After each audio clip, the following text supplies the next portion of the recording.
Welcome in, Fantasy Playcallers. Welcome to Week 9. Week 9. Week 9 review. Yeah. Week 9 in review. Week 10 coming up. We're going to tell you about Week 9. Yeah. We're going to prep you for Week 10. We can do both. We're that good. We gotta figure it out. Well, sometimes. Sometimes. Sometimes we're very good. We are. You know, like every now and then I tell you to do, great waiver wire pickups. Like when we told you to get Garrett Wilson before he broke out. That was awesome. Yeah. Sometimes I recommend PJ Walker as your QB streamer this week, and I'm sorry. Yeah. That one hurts. That one hurts. You'll be back, man. Everybody has a bad week. Yeah. Yeah. If it makes you feel better, I believed it, and I did it too. So Yeah. He took his own with advice. you, and it does hurt, and I'm sorry. Yeah. Sometimes But- you're your own worst enemy. And, That's right. And that's really the tragedy of it. When your starting quarterback gets benched at halftime, it's not a great time. That doesn't seem like a good plan. That's an interesting strategy, Cotton. Let's see how it plays out. Yeah.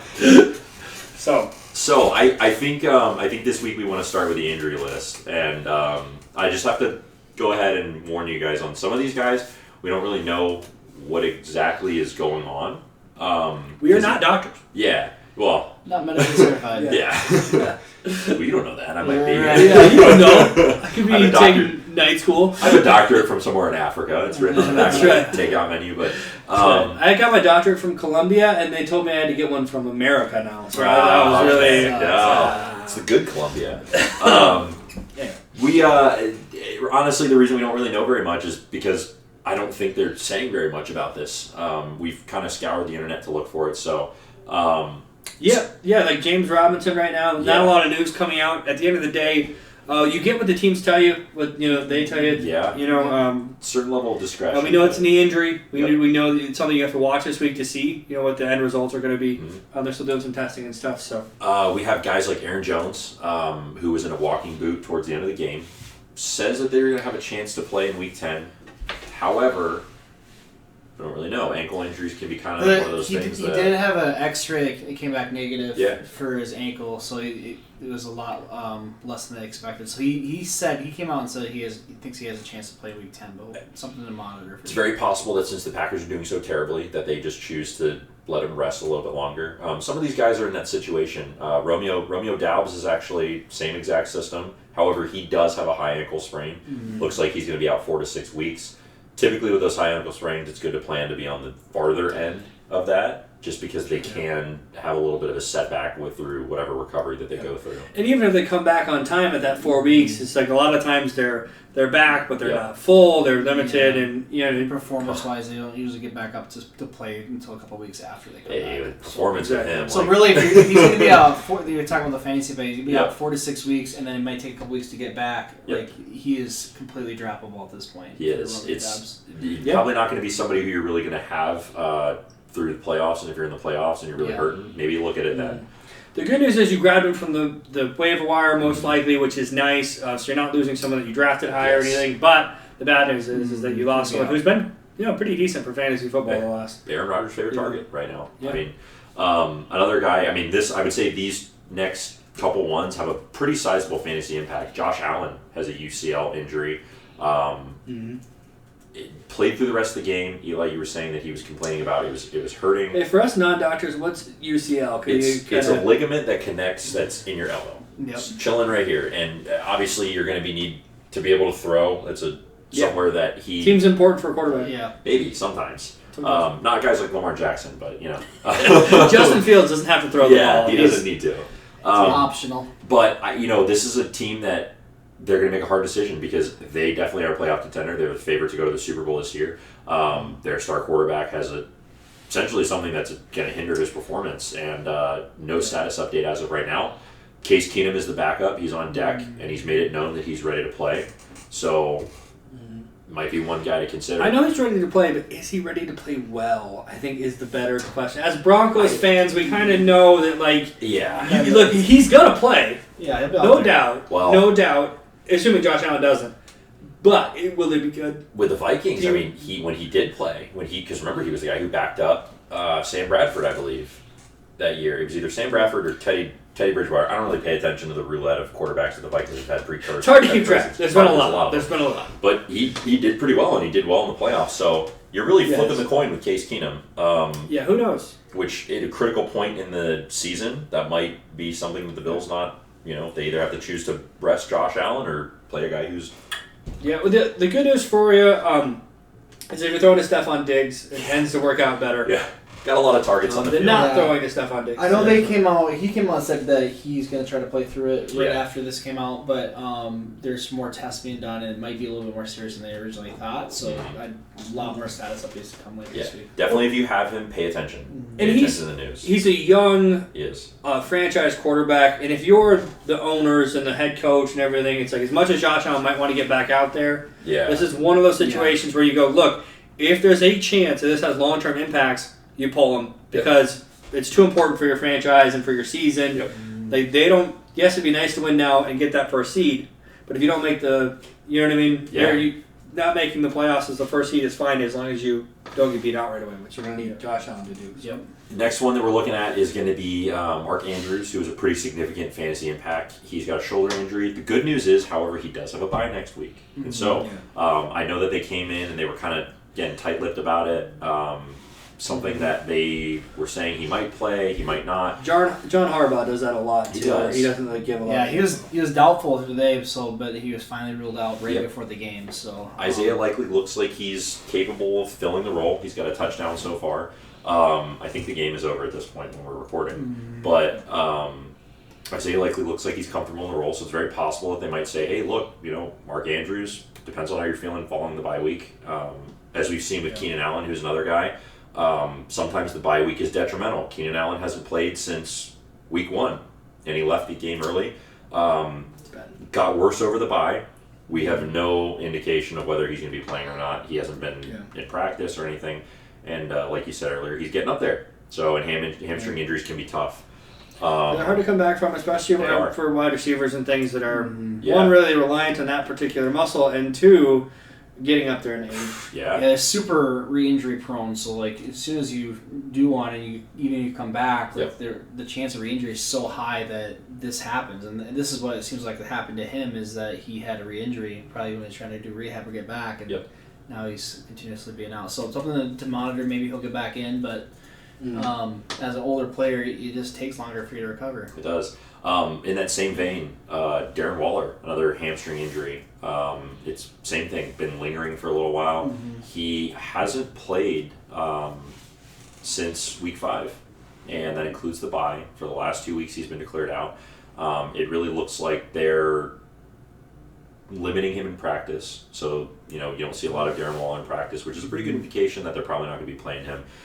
With the way that the Raiders season has been going, and they might be trying to set up for next year, it's also very possible that they say, "Hey, Darren Waller, just let's not rush it. Yeah. Let's just leave it be." There's really no update on that one other than the fact that he's just still dealing with it. Yeah, and the Raiders have really struggled, and they're kind of I bet wishing that they sent Darren Waller off for some picks to Green Bay. Well, I know Green Bay is not kicking themselves for taking him, so because they did apparently send quite a bit over an offer for Darren Waller, and should have tried to trade him with Devontae Adams, but who am I? They did.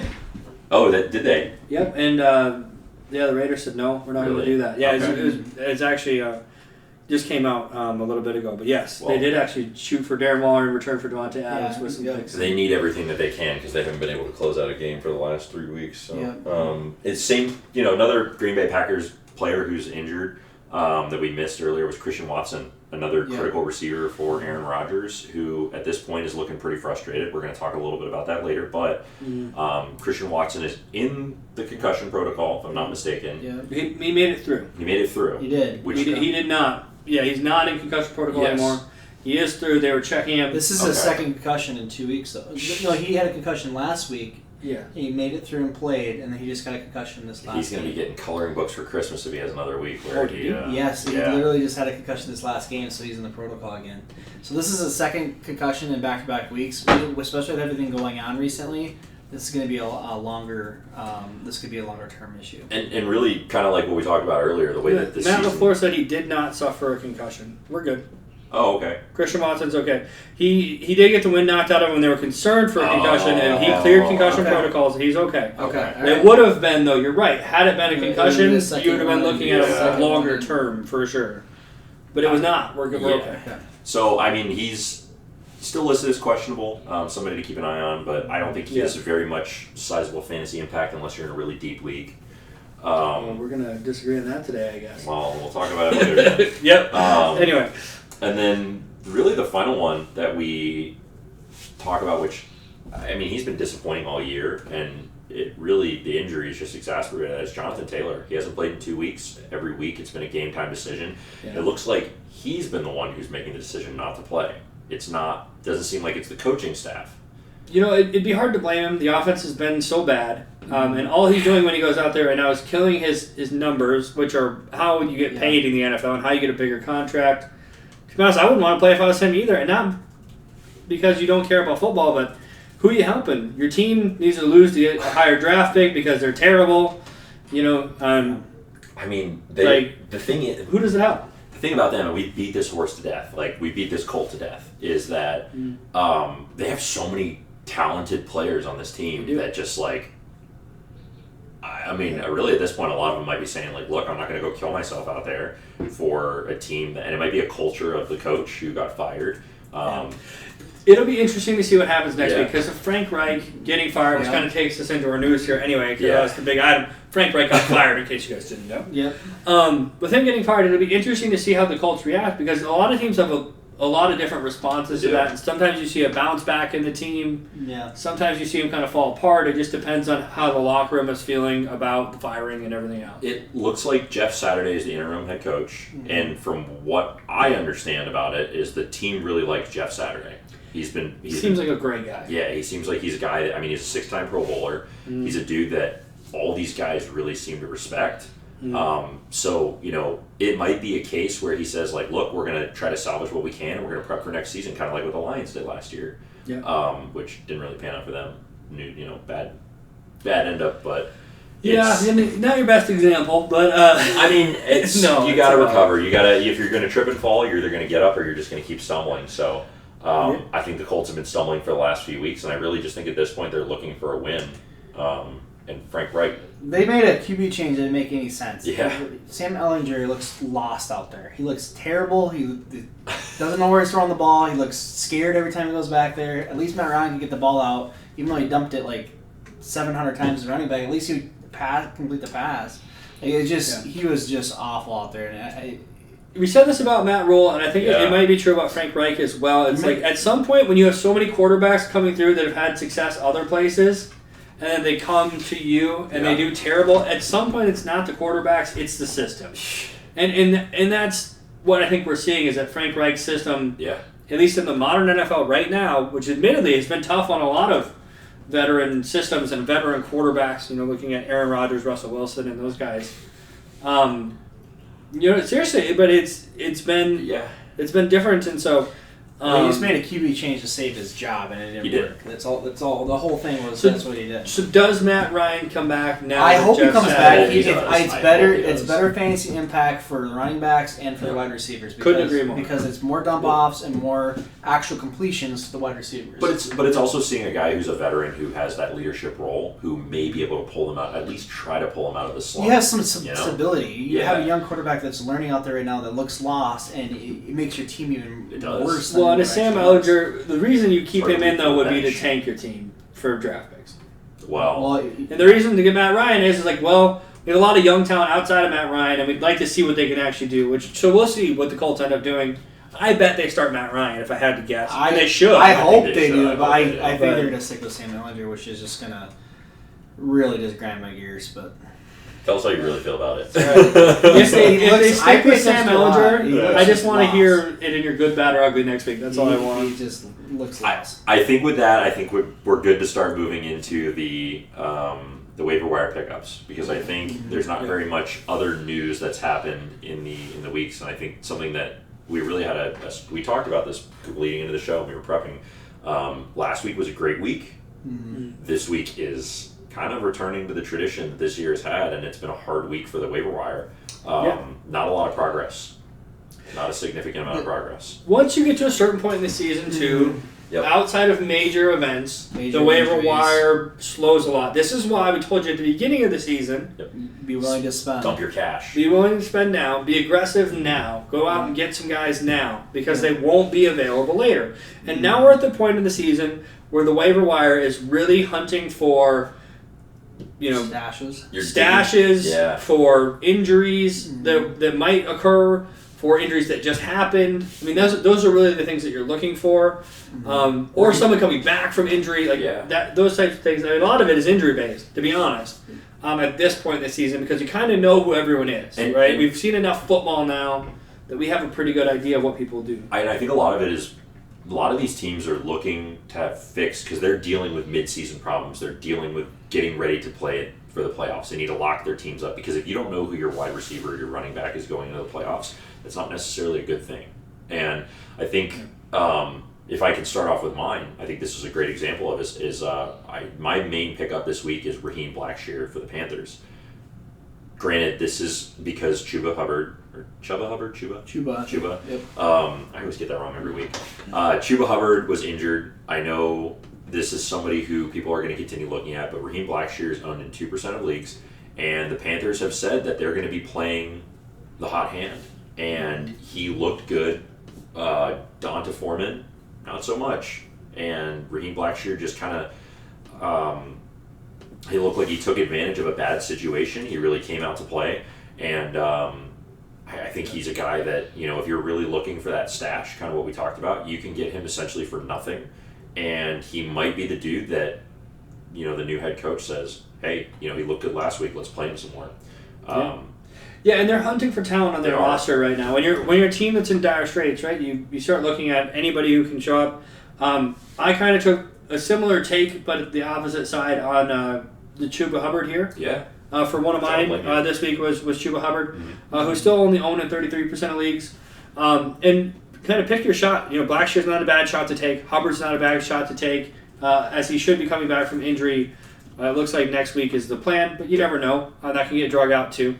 But I think you and I are both playing at, Donta Foreman did not look the way that you're really expecting him to. I said this before last week. He had that really big breakout to try to sell high because he had a 3-touchdown game, and anytime that happens, you want to sell high just because. Especially on a relatively. It's going to be a split carry going forward, and this team's not going to be good. They were on a high. They had some success against the Falcons, which are not a really great team anyways. Hey, it's an interdivisional rivalry. Exactly, and so yes, Devonta Foreman had a great game. I think he's still going to have some value. But it's going to be a split. I do lean towards the Chuba Hubbard side, but maybe Blackshear. But it could even be a 3-way committee. But either way, there's not going to be a ton of value in this backfield. And I think it's one that they're good stashes. But I think you're looking for a diamond in a haystack. You're looking at at least a 2-way backfield with a team that should not be very good. Yes. So that's and it would be unlikely for one of these guys to break out, but in the off chance that they do, especially with running backs being so scarce at this point of the season, grab, if you need running backs and you have room on your roster, and you have Romeo Doubs who just got hurt, it'd be a good little pickup to stash one of these guys, see what's going to happen with them. Certainly a good spot. I would prefer one of these two guys, depending who pans out, over actually Devonta Foreman, just for the fact that they're more involved in the passing game and they'll be playing from behind a lot. I would say the exact same thing. I was feeling Donta Foreman, but I mean both of them. Chuba Hubbard was great again last year when Christian McCaffrey was out, and he looked like he filled the role perfectly. So Donta Foreman's got a little more of a rock hand, but Blackshear's young and he's looking to claim his starting spot. So it's very possible that he just steals the show. So, and once again, don't overspend on these guys. You can get them, especially Blackshear, like Dakota's in. You can probably get them for free, which would be awesome to have just a running back in that fight for free. If you are desperate for running back, for sure. Yeah. Eli, you're. Yeah, I just talked about this briefly. We talked about him actually last week as well, but he was on bye, so I just wanted to put the reminder out there to go scoop him up if you need to. Jalen Warren, we talked about Najee's issues last week. They're not going away over break. He's not going to suddenly heal his ankle. He's not going to be more efficient going forward. So you're stabbing me in the heart right now. Pick up Jalen Warren. He's looked more explosive. He's looked more effective. He's getting more involved. I think he would be a good stretch run and good to see how it plays out. And if Najee gets hurt, could be a really good Which is very possible. I mean, he's been battling injuries all year, so it's very... And if that ankle gets worse, which it technically can, I mean, that's something that can happen. It's ankle or foot? It's his foot. It's his foot. Yeah. Is it a Lisfrenic flat So that's fracture. what just Rashard Bateman just went out before he's having surgery on. So that can get worse if it gets to the point where you get shut down for surgery. Especially if you're running the ball into giant piles of large, angry men. And also dancing around for like 10 seconds before you make a move. That really doesn't help. And you're also playing in one of the divisions that has some of the most lethal DNs. I mean, these are guys who are just like, you're playing Myles Garrett, man. Like, Myles Garrett, if you hit him, he's going to mess you up. I mean, I think Lisfrenic fractures have the highest rate of re-injury of most injuries that these guys sustain. So it's not good for Najee Harris. I think Jalen Warren's a great pickup for that. Yeah, right. I mean, count on those injuries, and as well as count on bad play. You know, if he could overtake Najee without, if Najee keeps averaging the 2.8 yards a carry. Yeah. Look, at the end of the day, the Steelers, they need to be successful. Mike Tomlin. Yeah. The standard is the standard, right? I mean, he's going to find someone that runs the ball well. And their defense should get a little bit better, too. Should keep them in games a little bit because TJ's coming back. TJ's coming back actually this next week. He is. He is. Yeah, so it'll be obviously we'll see how he plays. He had the pec injury, but if he's even 3/4 of what he was prior to the injury, the defense will pick up. So. I think Mike Tomlin's going to come out from this bye week with a different mentality, and he's really looking to pour it on and try to show that he can redeem this season. So I know they're definitely not a playoff team, but they definitely want to be able to show that they're in the process of rebuilding and using some of these opportunities they've got with these young guys. My next guy, and you guys can hate on me all you want. I got Jerick McKinnon, and kind of like what you were talking about earlier, something that really stood out to me on this one is the Kansas City run game was just like nothing. Mm-hmm. I think he had 3 attempts. I want to say CEH only had 5 attempts, and Isaiah Pacheco only had 5 attempts. But Jerick McKinnon had, I want to say it was 8 targets, which for a running back is absolutely ridiculous. So obviously they're getting Jerick McKinnon involved in the passing game. He's capable of doing it. He's shown us before. Again, he's only owned 22% of the leagues, and he actually dominated the snap count on Sunday. He had 62% of snaps on the field, which, I mean, that's a lot. Yeah. That's a lot compared to the fact that he's splitting time with 2 other dudes. Yeah, right, exactly. And if we had a committee, if you have 62% of the snap share, that's the guy to get. And it's not who everybody thought it was going to be, and it's not the other guy that everybody thought it was going to be. It is, weirdly enough, Jerick McKinnon at the moment. It's the wild card, baby. And who knows if that'll continue, because it has been up and down a lot. So, what I'll say on that, I really think CEH is being taken out of that rotation. I think he's the third back in that rotation, so hopefully you sold out CEH at the beginning of the year when he had those multiple touchdown weeks. But I think Jerick McKinnon is a great pickup because he is really the passing down back, and the reason why I think the targets are so hyper-inflated and also the snap count was hyper-inflated, they are playing from behind most of this game, or really even or behind, and Patrick Mahomes threw it 68 times, which is absolutely ludicrous. Literally, some quarterbacks don't do that in 3 games. So put that in perspective, it really can enhance a running back stat line, and in that case, would explain a little bit of the 8 targets, but I do think he's a great pickup because he has shown that he is a passing down back. Mm-hmm. But going forward, if they're in a positive game script, I really think Isaiah Pacheco will be the actual I would agree. The runner. I would agree. On the ground. So absolutely. In these situations, I think both of those are really good rosterable running backs, especially if injuries do happen in all those.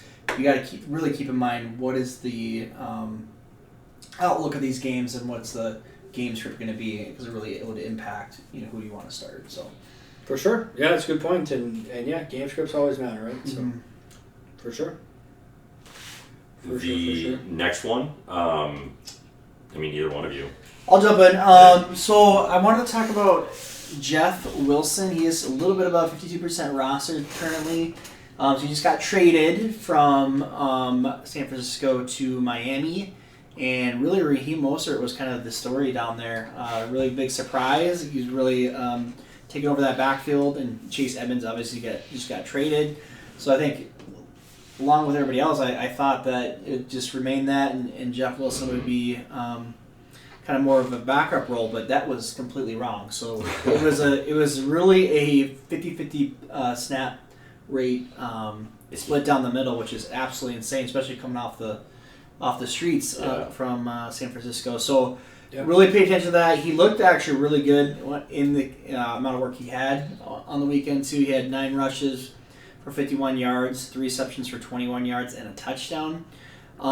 This really impacts Raheem Mostert's value, I would say. I think both are going to have good roles going forward, but I was completely shocked by the 50% snap share immediately. So in an offense like this, you want pieces of it. So I think he'd be a really good pickup and stash, and I think you have some low RB2 to flex play going forward. So, and Mostert, who has a bad injury history, yes, right? Also, if he gets hurt, all of a sudden Wilson is the guy in a high-powered offense with Tyreek Hill and Jalen Waddle and Tua Tagovailoa. That looks pretty good. So I like this pickup a lot. This might actually be my favorite of the week, to be honest with you guys. He is rostered in 52%. So if he's not available in your league, we get it, but this is one that if he is available, I'd be spending the most amount of fab here versus some of the other guys, just to kind of make a note of that. I think it also could be noted, I mean, this might have something to do with it, might not. They're both from the same offense. They both came from San Fran and the Mike Shanahan offense rolling over to the Dolphins. Yep. And both running backs have had pretty significant success. So I think going forward, I think Jeff Wilson might dominate the snap count a little bit more. Not necessarily by like 20 to 30%, but I think he might move into a 60-40 split simply from the fact that he looked a little more explosive. Yeah. He looked a little more comfortable on the field. Yeah. So if you're a Raheem Mostert owner and you're in one of those 48% leagues, it might be worth trying to spend a little bit more in order to try to get Jeff Wilson. I would try to trade. Maybe your team doesn't really realize it. Try to trade Raheem Mostert right now, based off of the last few weeks. I agree. Hopefully, look at that rather than this last week and get some value out of him before this turns into consistent timeshare. So the Wilson show. And here's the other thing too is that Mike McDaniels came from San Fran as well. So it's not a surprise that Jeff Wilson didn't need to learn a lot to hop in and immediately be effective. That's why. Yeah. So the snap number, more so for him than probably a lot of the other guys that just got traded, is very realistic of what we project to see forward. Yeah. I don't expect it to increase that much from 50%. Is that fair? Unless there's a Mostert injury? I think it should be pretty close. I think, in my opinion. I think it's going to kind of balance between 50-50 and maybe 60-40 for both of them, really depending on who's looking good for hot the week. hand and everything. Yeah, that makes for sense. sure. Agreed. Yeah. I don't think it's going to go much more than that, though. Yeah. Cool. And then I'm kind of actually taking the other side of that trade that just happened. Chase Edmonds went to the Denver Broncos, who are desperate for life on offense, if we're being honest. Can he play quarterback? We're going to put him in. We're going to find out. If Justin Fields can do it, Chase Edmonds can play quarterback, so that's fine. No, but he will definitely be someone who's interesting to watch. He's owned in 48% of leagues. There's no guarantees here, and I certainly wouldn't overspend here. But when a team is desperate for offense and they go out and they trade for somebody right at the trade deadline, right? I mean, it's for a reason. I think that there's a good chance that you see Chase Edmonds involved in lots of little dump-off screens, and especially in the passing game and things. Mm-hmm. They're desperate to create passing yards for Russell Wilson. Desperate is a very nice way of putting it. Lord knows he needs them. Yeah. He really does, and so, that's what's going to, I think, make this interesting. And he has one thing about the trade, we talked about kind of ramping up and getting used to the offense and stuff. He got traded on a bye week, so that's actually a big benefit for him too, is that he gets more chance to be involved before he's implemented, so he can be implemented in the game plan. Do you think that he's going to take significant time from Melvin Gordon? Melvin Gordon is in the doghouse and has been for weeks, and so I don't think that really there's much time to take from Melvin Gordon, to be honest. I'm just saying it might be. Mike Boone's on IR, and Latavius, and and it's emotional. Latavius Tibbs show, who's going to be probably your back on first and second down. I mean, you're talking about somebody. He's good at one thing, but he is really good at that one thing. It's let's pound the rock between the tackles. This is what I do. I hit things hard and get 5 yards. That's what I do. Yep. and he's very good at it. But he's not great in the passing game. Yeah. Edmonds is a great complementary piece for that. And I think Gordon, quite honestly, is probably droppable in a lot of leagues. Yeah. Much as that. I would. That's what I would still wait if I had him, because unless you're picking up somebody you feel like is a large upgrade, like if you get Jeff Wilson or you're really confident Jerick McKinnon, that's fine. But just a drop running back is dangerous to do. In what this about type of environment. Melvin Gordon for Chase Edmonds? I would rather have Chase Edmonds, man. Yeah, I would too, but it's tough. I would try to drop another wide receiver and stash them both to see what happens. But you can't, at least for a week. Yeah, that's a good point. Some guys a guy that looked really good tonight, and if he's available, I want to say he's rostered in 79% of leagues, but it might be 69 or 79. I don't remember. But if he's available and you're one of those lucky guys, pick him up. Kenyon Drake. I mean, Kenyon Drake looks comfortable in the Ravens' backfield. It looks like, Harbaugh doesn't want Lamar Jackson to rush as much as he normally does. Maybe they're trying to preserve him for playoff. Maybe they're trying to preserve him for next year.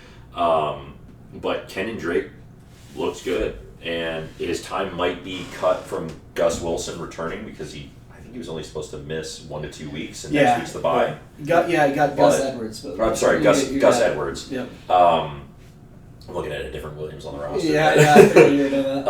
But I mean, Kenyon Drake looked good, and if it ain't broke, don't fix it. And I think that's something that Harbaugh is probably feeling, and he fits into that offense really well. So if he's there, pick him. Yeah, absolutely. Yep, he's at 65%, so he could 65. be there. Yep. Yeah.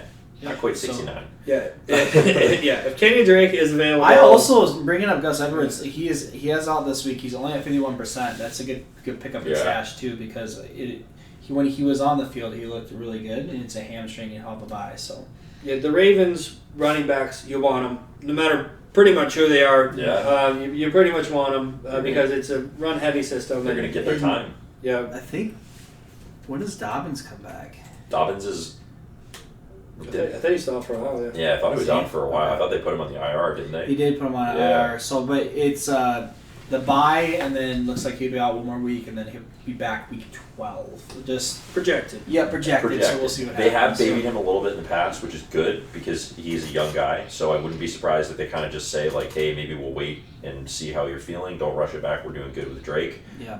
They've been winning, so it's very possible that they say like, "We're just going to stick with who's good and take your time." Yep. I think that about kills it for the.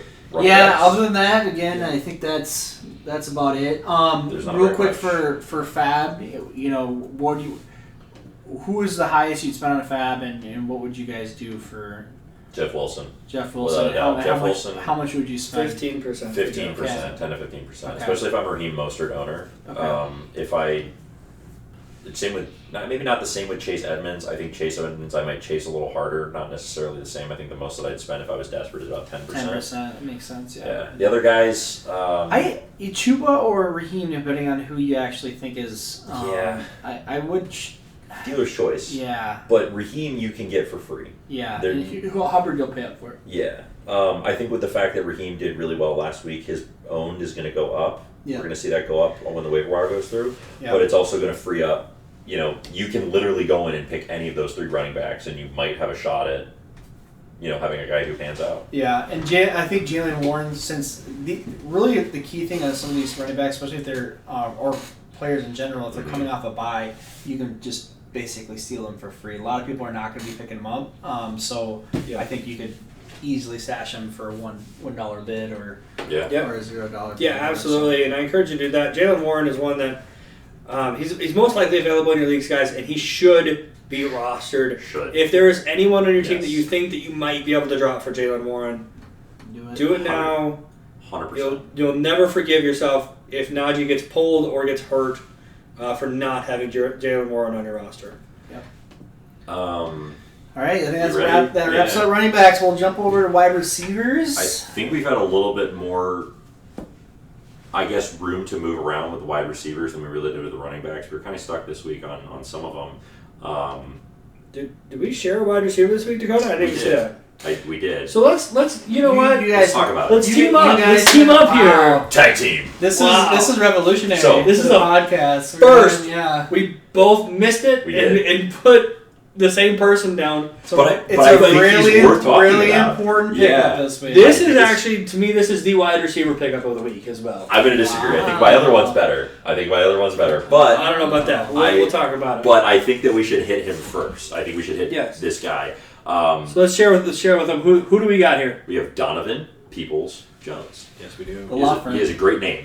He Yes. sounds like a lawyer. He does. He does. The thing about him that I'll tell you why I picked him. This Yeah. man is consistent. He Yes. is consistent. He is involved in the offense every week. Yep. He may not be making huge waves or anything like that, but he's coming in clutch. He's showing up where he needs to. He's running these good routes. He's getting open, and he's meshing up with these quarterbacks that granted he's not going to be playing in a few weeks, but Yes, but he's averaged 6 targets he has over the last 5 weeks. Okay, which is definitely a good spot to be in. This offense has looked pretty decent, even without a real quarterback at the helm.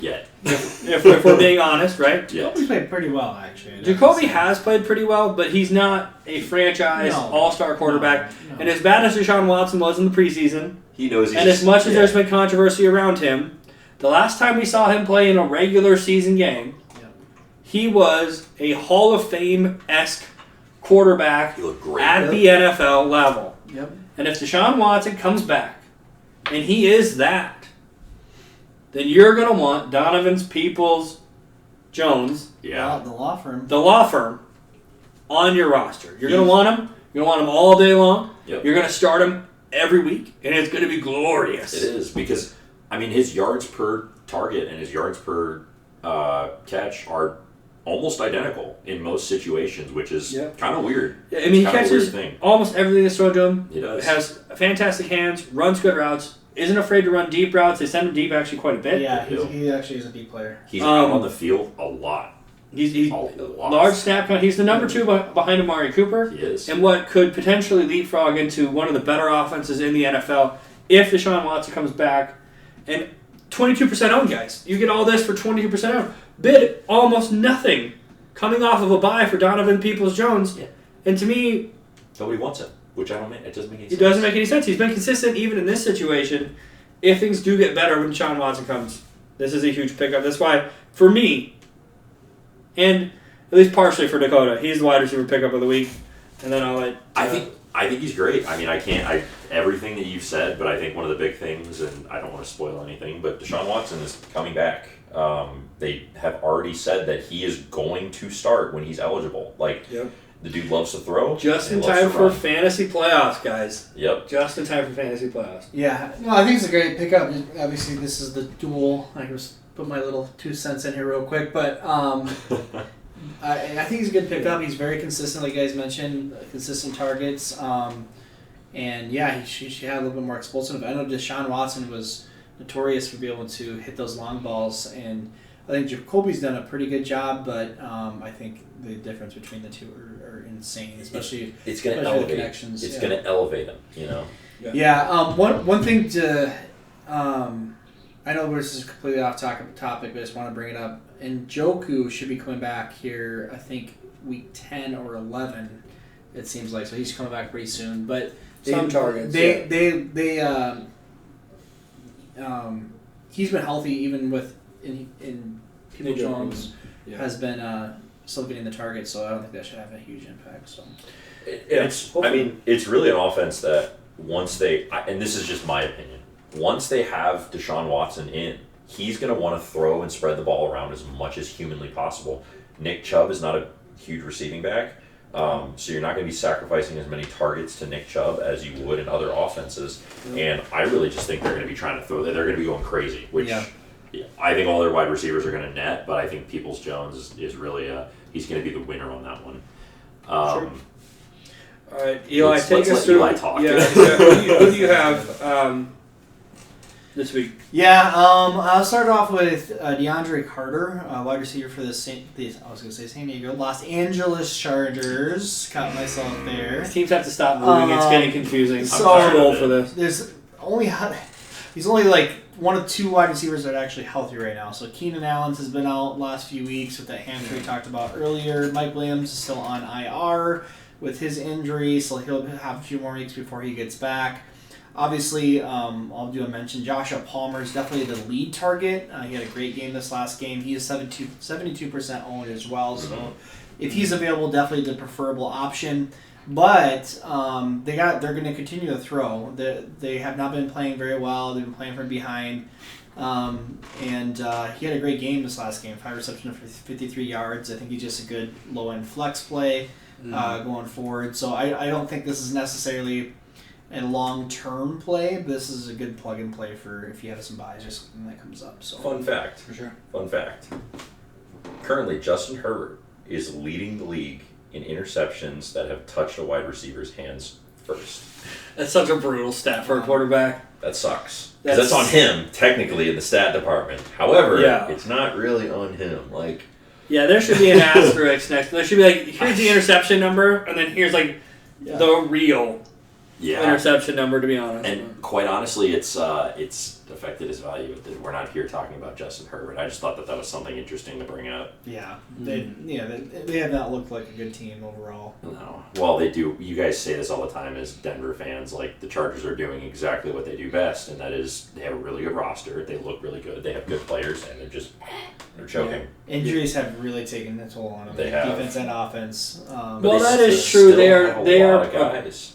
Perpetual hype machine that never seems to stop, because part of it is that they're in California where a lot of the media comes from, and another part of it is that they do usually put together big off-season moves and make a lot of splashes and stuff, and that just don't tend to work out for them, and that's exactly what you saw this year.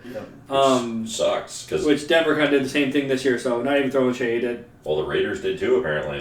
Everybody in your division, we thought your division was going to be the one where it was just a straight-up fist fight, a brawl, and the Kansas City Chiefs have eked it out one more time. They've done exactly what they've done for the last few years. So it turns out that having Andy Reid and Pat Mahomes on the same team, it doesn't really matter what everyone else does. You just win. You don't even have to have a defined wide receiver or a defined running back. It just doesn't matter. And the defense has taken some serious hits, and they're still chugging along. It doesn't matter. Pat Mahomes is just going to throw 80 times a game. The rest of the teams have looked awful, though. The Raiders have fallen apart almost every game. Broncos don't have an offense. And Chargers. The Raiders have blown the most halftime leads this year out of any team, which is Josh McDaniels just struggling. It's awful. Yeah, he'll be fired in the next couple of years. Yeah, he'll crawl back to Bill. Yep. Well, they could use him there too. So honestly, that might not be a bad thing. Go ahead. You go with yours. Me? Okay. Sure. So I gotta forecast this one. This is my pick last week. It's gonna seem like it's lazy, but I think that it's relevant to talk about, and I think this is the waiver wire pickup of the week. Terrace Marshall. He was the third guy on that Joe Burrow LSU team. I know the Panthers were really excited about him rolling in and playing, and he finally really looks like he's hitting his stride. I mean, he didn't really see very much at the beginning of the year. I think he was injured for 2 of the games. I think it was week 3 and 4. Started seeing some snap counts week 5. Saw snap counts but didn't really see very much other than a target. And then just boom, week 7, all of a sudden he's getting targets and he's seeing the field more. Week 8 was really when he had his, I wouldn't say breakout, but that's when he became fantasy relevant.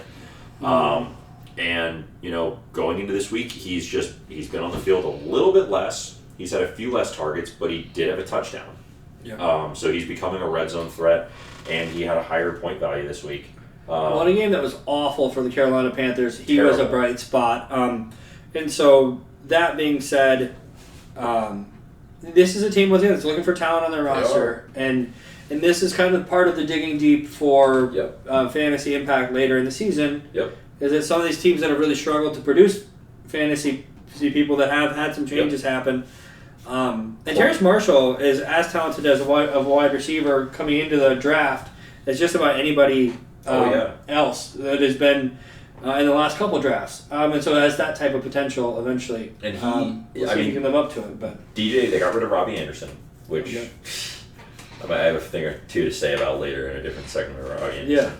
Yeah. But DJ Moore, I mean, is the big guy going back, and he had 2 good weeks last 2 weeks, but they're starting to cover him more because now the Panthers are throwing the ball more, and all it does is it leaves Terrace Marshall open, and he's a guy that you cannot leave open because clearly he's going to become dangerous. So with this guy, I think I said I would spend like maybe 5 to 7% on him. He's now owned in 12% of leagues, which is not a lot. Yeah. However, he's going to begin picking up steam. I think if he's available in your league, I would hesitate to say that this might be a dude that would win you or possibly could net you a championship. I would probably send about 10% of my fantasy, my free agent acquisition budget. Yeah, I'd probably go lower, to be honest. But I mean, I'm high on him.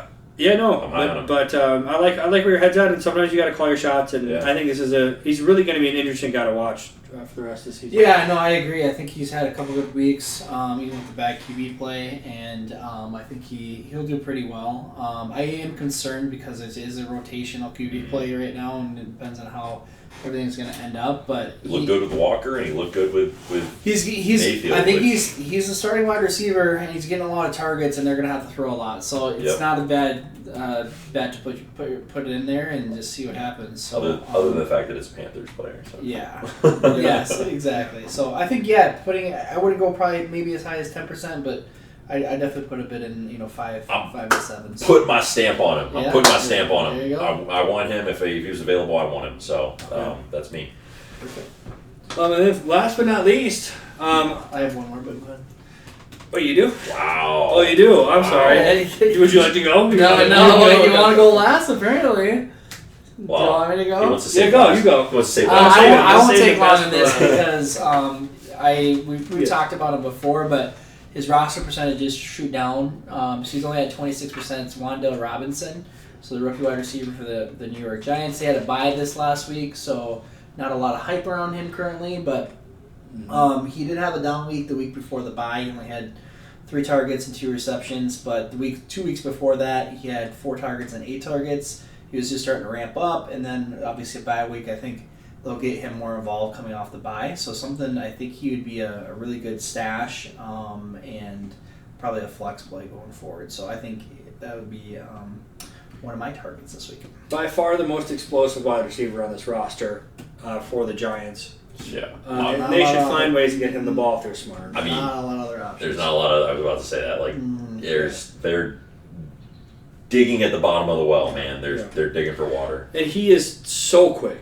He's fast. He is very, very fast. A little small as well. He's definitely small, but he's also very quick. Yeah. If you find ways to get him the ball in space, good things tend to happen. Yeah. He'll be interesting to watch. Speaking of fast, 6'4", Roll my eyes. 220, 4.3 40, all the draft hype you could possibly imagine. You drafted him With none of the payoff. way early, and he has not paid off at all. I'm talking, of course, about Christian Watson, who is finally going to play. Romeo Doubs is out. Okay? Sammy Watkins is out. Nope, Sammy played last week. He did? Yes. Yeah. Oh, they were so bad I didn't notice. Well, he does what he does with Sammy Watkins. Sammy Watkins is bad. There you go. Okay? He only had And he's one 6'. catch for 9 See, yards. this is why I didn't see him. Not to beat on you, he's actually 6'5", so he's an inch taller. Inch taller, He's even bigger than you thought he was. 6'5". Sammy, Okay? Massive. Sammy's out there catching Massive. And this is one catch for 5 targets. Okay, Sammy Watkins basically non-existent at this point. Christian Watson, who has basically been non-existent at this point, is at least a rookie who is still learning this offense and does have a lot of potential, especially physically, who was in a very run-heavy offense out of NDSU that was not a pro-style offense at all and had a ton to learn coming into the season, is finally healthy. He's had lots of weeks to sort of get his feet underneath him, and more is going to be asked of him this week probably than any week before. He's only owned in 3% of leagues. He's probably already broken your heart and a lot of other people's hearts, which is why he's not owned. Yeah. Some people won't own him anymore. And Eli will not own him anymore. I'm telling you to make yourself vulnerable. Put your heart out there for Christian Watson one more time. Learn to love again. Yeah. Learn to love again. Okay, he's young. He's making some mistakes, but I think if Christian Watson does happen to come on and be the person that he looked like during the draft process, which was a hell of an athlete and a very good wide receiver. Okay, on an offense that desperately needs help and needs a big play threat at wide receiver, and Aaron Rodgers is throwing the ball. Now, last week was a bad thing, but usually it's a good thing. Who is he throwing the ball to? Usually that's a good thing. It's true. Okay? So, I mean, he's going to be interesting to watch. At least keep an eye on him in your free agency. Pick him up for free. Don't spend any money on him. But he's a lottery ticket, and I think he's a decent lottery ticket to take towards the end of the season. And keep an eye on him. If he has a big week, you're going to want to go grab him, even if it's just to buy, get him and sell high or whatever else. What do you guys think? Here's my thing. Aaron Rodgers has made it very clear in true Aaron Rodgers fashion that he does not like to throw the ball to people that he does not trust. Mm-hmm. Aaron Rodgers is, hey, if you're watching this, I really don't care what you think of me. They're just shout out to the future Hall of Fame quarterback. You know what? I think he's a good quarterback, but I think really what's holding them back this season is the fact that there's two big things. Number one is that their general manager and the front office was like, yeah, we don't need to trade for anybody. They made these weird trades that didn't really necessarily, they didn't offer enough. They didn't they should have really thrown as much as they could at it in order to save it, because that's really what they owe Aaron Rodgers. Yeah, almost got Darren Waller, got Chase Claypool, according to reports, supposedly, definitely, maybe. But however, Aaron Rodgers is very you have to earn his way into the fold, and it's hard to do that. Clearly, the man cut his own family off, and he that's his flesh and blood, man. He cut him off. You got to earn your way into his fold, and he is quick to get rid of you. And I think he's very slow to forgive. So, I really look at a lot of those wide receivers hesitantly because I don't know how he's going to react to them, and I don't know how he's going to do. Yeah, this is a lottery ticket. This is a big question mark. Yeah. Someone at least to keep an eye on. We're not advocating to go out and spend a bunch of your waiver wire here. No. But I thought he was worth noting and worth mentioning with all the injuries and things that have happened in Green Bay. He's going to have a chance to step up. And if he does that, he's going to be a very interesting prospect. And he's the dude who, you're right, he has all these things going for him. The stars have aligned, and the moon is in the perfect location, and everything is ready, and he's just ready to go. Can he do it though? Can he actually play well? Everything physically looks great. The question is, the hardest question to answer is, can he physically play wide receiver? Can he do it at the NFL level in a pro style system to the standard that Aaron Rodgers is going to be comfortable with? That's a big ask, and it's a tough question, and he hasn't been able to do it so far. I agree, but we'll see. He might. We'll see. No, I think he's a really good pickup and stash. I would completely agree with that. I mean, with the Romeo Doubs injury that I talked about earlier, he was the really second wide receiver behind Allen Lazard, and now he's out 4 to 6 weeks, and so they need somebody else to throw the ball to. There's just no other choice. Aaron Jones is supposed to play this week, but we'll see. If he's out, that's more targets that are to be vacated. So they got to go somewhere, and God knows they shouldn't go to Sammy Watkins because it's not worked out so far for... You mean you shouldn't throw the ball to the Lizard King? The Lizard King. The Lizard King abides. Go under a rock and not come back out. I think that's the best thing for everybody at this point. But, no, I think talent's there. He has some issues with drops and injuries, but he's definitely worth a stash to see what happens. He's a rookie. It happens. Shit happens. Well, he had a history of drops in college, too. He did have a history of drops in college. He did drop on the first throw from Aaron Rodgers a 60-yard touchdown that he would have walked in with. But the fact that he was open for a 60-yard touchdown from Rodgers, quite frankly, has been better than a lot of what Aaron Rodgers has seen from his wide receivers this season. What's the one thing you need to do as a wide receiver? Catch the ball. Catch the rock, baby. That's the scary part. You have hands for a reason. Once again, he's a lotto ticket. It's fun to talk about. A very fun athlete. One person I really want to mention... on these check to see, Kadarius Toney's at 52%. That's a good one. Yep. I know. But it's 1 week. He had 12 snaps. He only had 9% of snaps, which is not a lot, and he did something with the 9% of snaps that he had. He did more than what you would expect him to do with that 9% of snaps. I'll give you that. But really the reason why I avoided these Chiefs wide receivers is there are just so many mouths to feed, and Pat Mahomes is like, I don't care who you are. If you are open and you're there, and Andy Reid has made it very clear, he's like, hey, whatever, man. If you're open and you're there, I'm going to get it to you. Other than Travis Kelce, it's just, there's so much going on, and there's so much noise. It's really hard for me to look at Tony and be like, yeah, you're going to just be an absolute boom. So that's just my opinion. Yeah, no, I get it. There's a lot of people to throw the ball to over there, and they have been spreading it out a lot. But I do think that Kadarius Toney, talent-wise, is a head above the rest, and personality-wise, is probably a foot below the rest. From what we've heard, I don't know the man personally, but from what came out of the New York Giants camp. So I think they just hated on him. I think they were haters. It seemed pretty rough. But any which way, the Kadarius Toney thing. I do think that he is the best wide receiver on this roster the moment that he actually steps onto the field. And if that is the case, Pat Mahomes likes to throw the ball to whoever's open.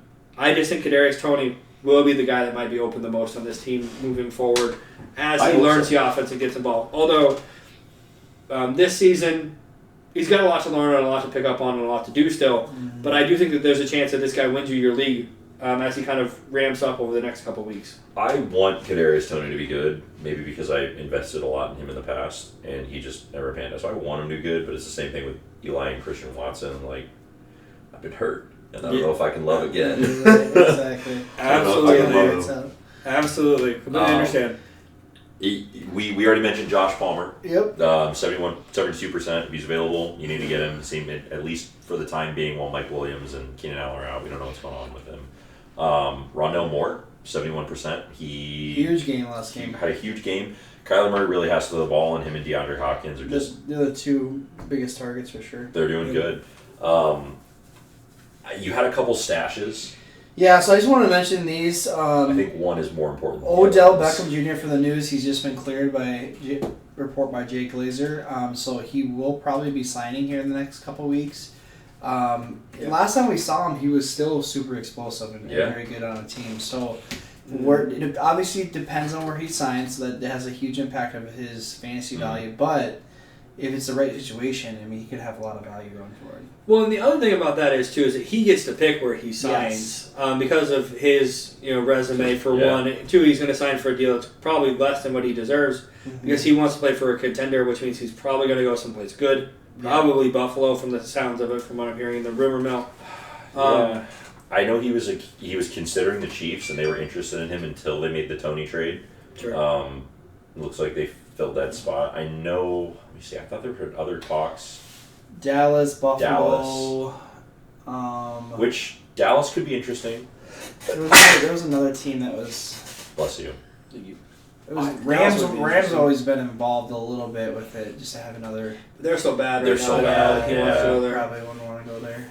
Yeah, that's true. You like Odell Beckham, and it really seems like he kind of got shorted throughout his career with kind of some of the things that happened, whether it was injury or just kind of like drama that was going on. And I think he hit the nail on the head. He's explosive in the games that he's in. It's just very unfortunate that he got injured in the Super Bowl, which he still had a touchdown, didn't he? I'm pretty sure that was where he got injured. Yeah, I think he had a touchdown. It was either in the playoffs or the Super Bowl that he had a big game, and then he actually got hurt. Yeah. During his big game. I think it was the Super Bowl. But it's been... it's funny how I can't remember that stuff already. But I can't remember it, even though it was last year. Yeah. Neither can I. I like Odell Beckham. He just... If you have a roster spot, I think it's worth stashing. Yeah. But once the news hits, everybody's going to be rushing to pick him up. So if you want to get ahead of the game, you can stash him now. So. Yeah, even if you just want to stash him and sell him, that's not a bad game plan, to be honest, too. To someone that likes to hype. The next one's a little bit less. I think if it's a potential, he actually played a little bit tonight, just a few snaps. Deshaun Jackson, only 3% rostered. Played for the Baltimore Ravens tonight. I got a few snaps. They're struggling, though, for wide receivers just for the fact that Bateman's out for the year now. not doing what he should be doing. And Mark Andrews is injured. We'll see what happens with his injury, but they need help. So maybe Deshaun may have some value going forward. I don't think it's going to be world-breaking value, but it could have some low-end receiver too. I like that Tampa Bay season where he got traded to Tampa Bay from the Eagles, and he was just a monster there. Yeah, and if he still has the speed, man, with Deshaun Jackson, it only takes one play. So, it's always a shot to take, so it's something to keep in mind. I like the next one. The next one, I like this one. This is probably my favorite, if the stash right now. Traylon Burks should be coming back from injury. I think it's either this week or next week. I'll double check, or somebody wants to double check for me. I think it's next week. But based off of obviously what we witnessed in the Chiefs game, at the end of the Chiefs game, they don't have anybody to throw the ball to. They have the corpse of Robert Woods out there just trying to run around and with his head cut off, and he's shambling. Other than that, it's just nothing out there to throw to. Now, part of that is with Malik Willis and his inability to let go of the ball and make decisions and make tight throws, in my opinion. But Ryan Tannehill should be back next week, and when he comes back, he was targeting Burks at a fairly good clip, especially for the targets per route run. So I know he's not your favorite rookie wide receiver, but based off the situation and the need, I think there could be some value there. Yeah, I think we're at the point of the season where there's so little on the waiver wire that Traylon Burks is definitely someone that's interesting and worth keeping an eye on, and it probably has as good of a chance, if not a better chance, than Christian Watson for having that kind of breakout at the end of the season. Says he's going to be returning as soon as he's eligible, so they're going to play him as soon as he's eligible, which is likely prior to Week 10 against the Denver Broncos. So he will likely be making his debut, or I guess his re-debut prior to going up against you guys, which could be a problem. Yeah.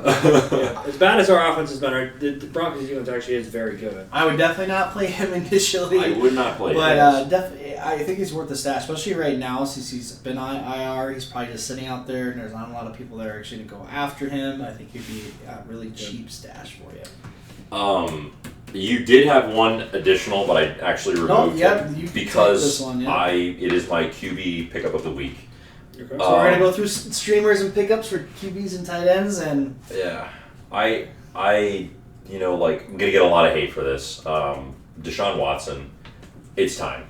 He's coming back as he's gonna be playing as soon as he returns from suspension. I think he's eligible in Week 12. Mm-hmm. He is going to come back, and he's going to come back with a vengeance. He has gotten his contract that he was looking for. There's a reason why he sat out in Texas. He is clear of whatever legal issues that has been plaguing him.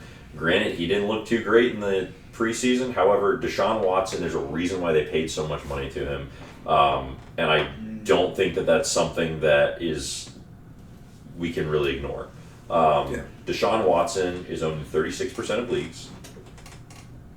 If you are weak at QB and you really are looking for, this is my caveat, this is why you should pick him up. If you're weak at QB and you're looking at a playoff shot and you really need someone to take over that QB position, maybe you've been relying on Russell Wilson or you've been streaming a QB every week, it is time for you to pick up Deshaun Watson because he's got so many weapons. They have an O-line that's not terrible. Jacoby Brissett was consistent run game. Consistent run game. They still have Kareem Hunt, who is still good pass catcher or pass back. He's got everything that they were looking for him to have when he was in Texas, and you're going to kick yourself if Deshaun Watson gets picked up, and guys are going to... Same thing with Odell Beckham. As soon as the news breaks that he's coming back, that everybody's going to run and get him. If you have a spot and you need him, get him now. And you can get him for free, because nobody's going to be looking to pick him up until probably for the next week or so. Sure.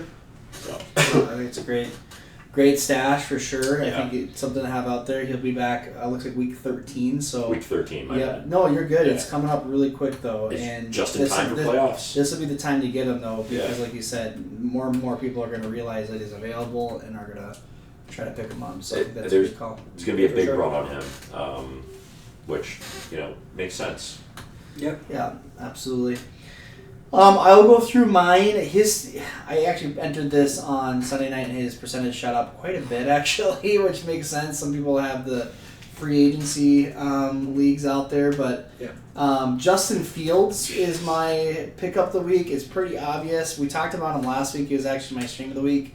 So I am going to take a little toot there just for the fact that he scored, I think, was it 50 points? He got the 50 burger in the leagues that we played in. Which is not bad for a QB streamer. Yeah, not bad to pick off the waiver. Not bad. So he is at 70% rostered now. I think yesterday he was closer to about 55-60%. So I think he jumped up quite a bit.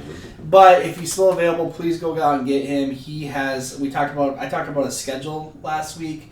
There's a reason why I really liked him the next 3 weeks, which was the Miami matchup, which we just saw, Detroit and Atlanta.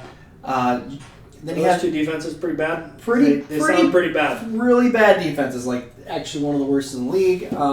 The ending before his bye, he does have the Jets, which is a little bit hard defense. For sure. And Green Bay is okay. So, but like for the next at least 2 weeks, maybe even longer, he's going to be a great play. And obviously the biggest reason is the fact that he rushes for the amount of yards he rushes for. Yep. We talked about last week, he's been over 60 yards the last 3 weeks before that. And then he drops 150 yards rushing this last game, which is absolutely his stats game-breaking. And has gotten some help at wide receiver as well. He's got Chase Claypool now, as well as Darnell Mooney. So he has two legitimate NFL wide receivers on his roster for the first time. I think since he's been drafted, to be honest. Because apparently Allen Robinson is terrible, and we just never knew. But that's neither here nor there.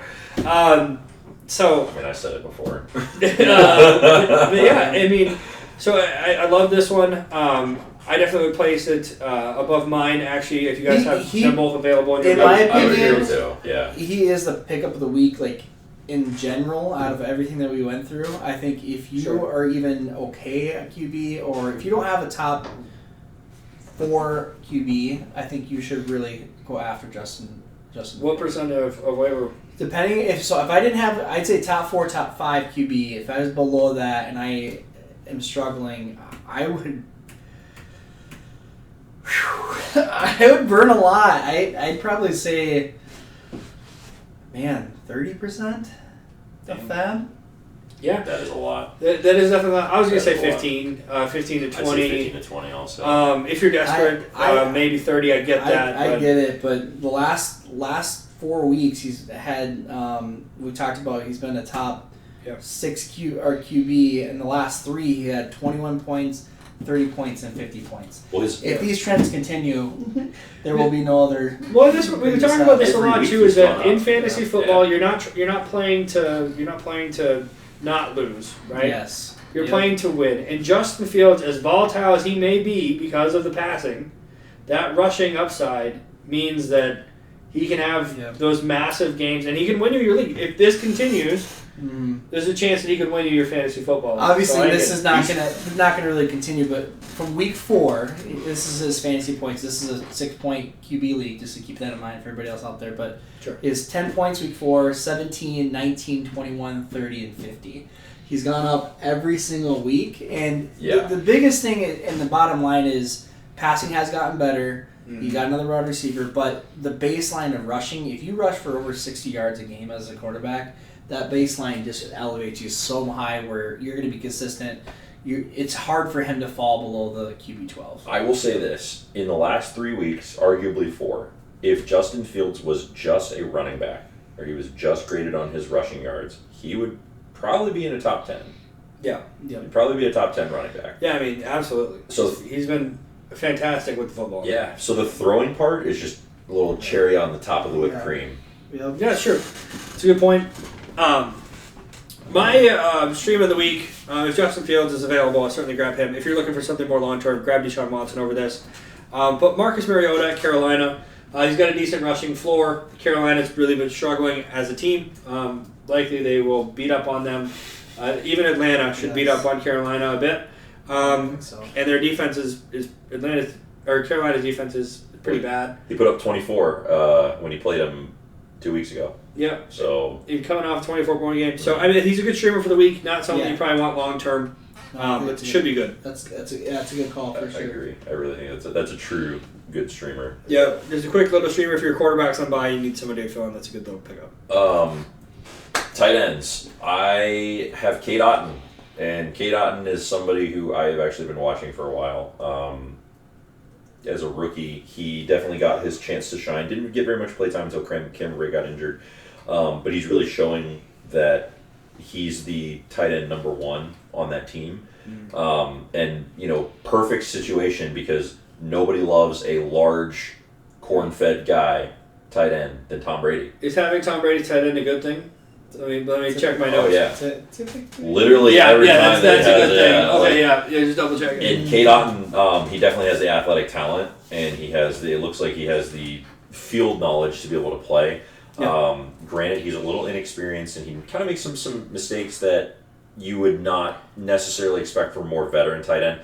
However, the big thing on him is he's getting targets. And in this game, he got 6 targets, 5 receptions, so pretty good. But he also had a tight end, and I think it was his first, a touchdown. This is his first touchdown that he's had this season, showing that he's becoming a red zone threat. And, we all know that Tom Brady loved Gronk in the red zone. He loved him. Yeah.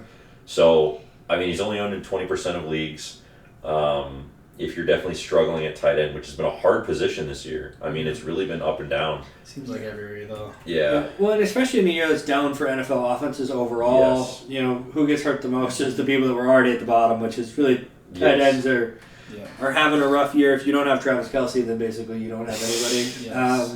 Which is, Kate Otten, he's seeing field time. He's gone up every week. The Cameron Brate injury just exacerbated his rise to the top. So for sure, I like him. I think he's a good pickup, and I think he's got long-term potential. Agreed. Absolutely. My tight end stream of the week, Greg Dulcich.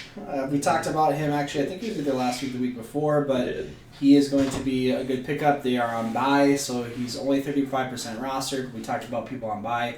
Should be typically easier to pick up than obviously somebody that just played. I think he will be a good pickup because he's been more involved recently in the offense. He's had 9 targets and 5 targets the past 2 weeks, and he's made the most of those targets as well. And we talked about Russell Wilson just wanting a security blanket and a pacifier because he can't seem to figure out how to throw it to his wide receiver as well. But it has worked out really well with Greg Dulcich, and I think that's going to continue. So I think he's a good play this week. And then I think maybe going forward too is a... The hating on Russell Wilson at this point is just making me sad. I know it's hard, but I was a little dancing my little jig earlier, and we fooled you, we tricked you. Yeah. But now it's just making me sad. It hurts. Speaking of that Russell Wilson trade, my tight end stream of this week is going to be Noah Fant, who Seattle Seahawks got for trading away Russell Wilson along with a slew of other things. Yeah. That have all probably been more helpful. Shelby Harris has made a really good sack. They will be. Shelby Harris made a really good sack, actually. Part of that trade, too, is a really good defensive tackle, which is... then whoever they draft with that first-round pick, and then also whoever they're going to draft with the next first-round pick. And we made out like bandits. And somehow you're better. like a lot better. Yeah. Pete Carroll sold his soul to the devil. He is. I'm convinced he did. But in that Seattle offense, they did some very interesting things with Noah Fant this week that I think were worth noting. They were throwing a lot of kind of fake rollouts, or running back fake one direction, roll out the back direction, and have Fant just be in the flat. And he's very good at kind of coming across the line that way. Because what Fant's really great at for a tight end is he has a lot of straight line speed. Yes. So they found a kind of new way and a new system that I expect to see a lot more of to get him involved in the passing game. Because he can be pretty explosive with the ball in his hands. And so I think that this is a start of something. I think the Fant is worth taking a look at and possibly picking up, especially if you're desperate for tight end or your tight end's on a bye week, because there's bias. Yeah. Worth noting that he tied DK this week in targets, which is the highest on the team. So you're tying the number 1 sometimes number 2 wide receiver on the team for targets. That's definitely somebody getting involved in the offense. And Gino loves to throw, apparently, so... Never knew he was good at it until this year. Who would have guessed that Geno Smith is real good at throwing the football? So, it's been good, and I expect that to continue as well. So, Cool. I think that's it. Yeah, covers the waiver wire. I think. And now we get to get into some more fun stuff, which I like. So this week we're doing it a little different Yes. because of the trades that recently happened. We covered those last week. Yep. But we wanted to do some recaps on the trade, so we decided we're going to do good, bad, and trade recaps. And skip the ugly this week because it's just so ugly. You don't want to look at it. You have to look at our ugly mugs already. Yep. Yeah, I've been told I have a face for radio before, but and a voice for radio too. So, I think that's an insult. Compliment and insult at the same time. My backhanded compliment. We'll take. My mama said I was pretty, but everyone else disagreed. Yeah. So it is what it is. You're pretty in my eyes, Ethan. Thank you. I for lack of looking dumb, I think we should actually start with the trades. No, I agree. I love it. So, who do you want to talk about here? I'm going to rub your guys' face in it. That's what I'm going to do first. The block is Hawk. TJ Hawkinson. Okay. All right. TJ Hawkinson is fantasy relevant in an offense where not all of their weapons are injured. Mm-hmm. So, I mean, he had 9 targets. Kirk Cousins, which is insane for a tight end. If tight end you get 9 targets every week, that's a dude who you draft as soon as you possibly can. A tight end who has 9 targets and is not named Travis Kelce this year is an enigma. Oh yeah, very rare. Kirk Cousins looked good when he was playing with. I can't remember what the guy's name was when he was playing for the Redskins before they Jordan Reed. Jordan Reed. Mm-hmm. Love Jordan Reminded Reed. you of the Jordan Reed connection. It reminded me of the Jordan Reed connection. And it really takes pressure off of Adam Thielen and Justin Jefferson because you can't leave this big corn-fed tight end open because Kirk Cousins is going to hit him and he's going to give him the ball, and he apparently has hands. I think he caught every single target that he had this week. Yeah, and the other thing too is that he went to bed 1-6 and woke up 6-1. 7-1, baby. So now it's 7-1. But I mean, I think a part of it is too is that there's players that are in these tough situations sometimes get revitalized just by getting to the new team, where he's now got a chance to go out and possibly win a Super Bowl if he plays really well, which has got to be encouraging. Yeah. And they've proven that they want to throw the ball and they want to use him, and he's done well. So. And he fits the system really well, and that's. The thing is, he fills that role that I think kind of was left open with Kyle Rudolph when he left the team. A dude who can really just get in there and scrap and get the ball. Yep. And TJ Hawkinson fits that role really well. So I think the Vikings made out like bandits on this trade. I think they got themselves a great weapon, and I think that they're going to be, really interested in using him more in the future, and I really hope they do. It's great fantasy value. I wouldn't trade TJ Hawkinson right now. I'd hold on to him. Yeah. No, I was really surprised how quickly he was involved and how many targets he got. But he's definitely locked in tight one for sure going forward. The next one is you. All right, I will talk about Chase Claypool, who just got traded from the Pittsburgh Steelers to the Chicago Bears. Going from a wide receiver 3, really plug into the wide receiver 2 role for Chicago Bears immediately. He did not play the full game in a snap, which is to be expected. He only played 35% of the snaps initially in the first game. But on those 35% of snaps, he had 6 targets, which is a lot based off of the snaps he had and how much he's on the field.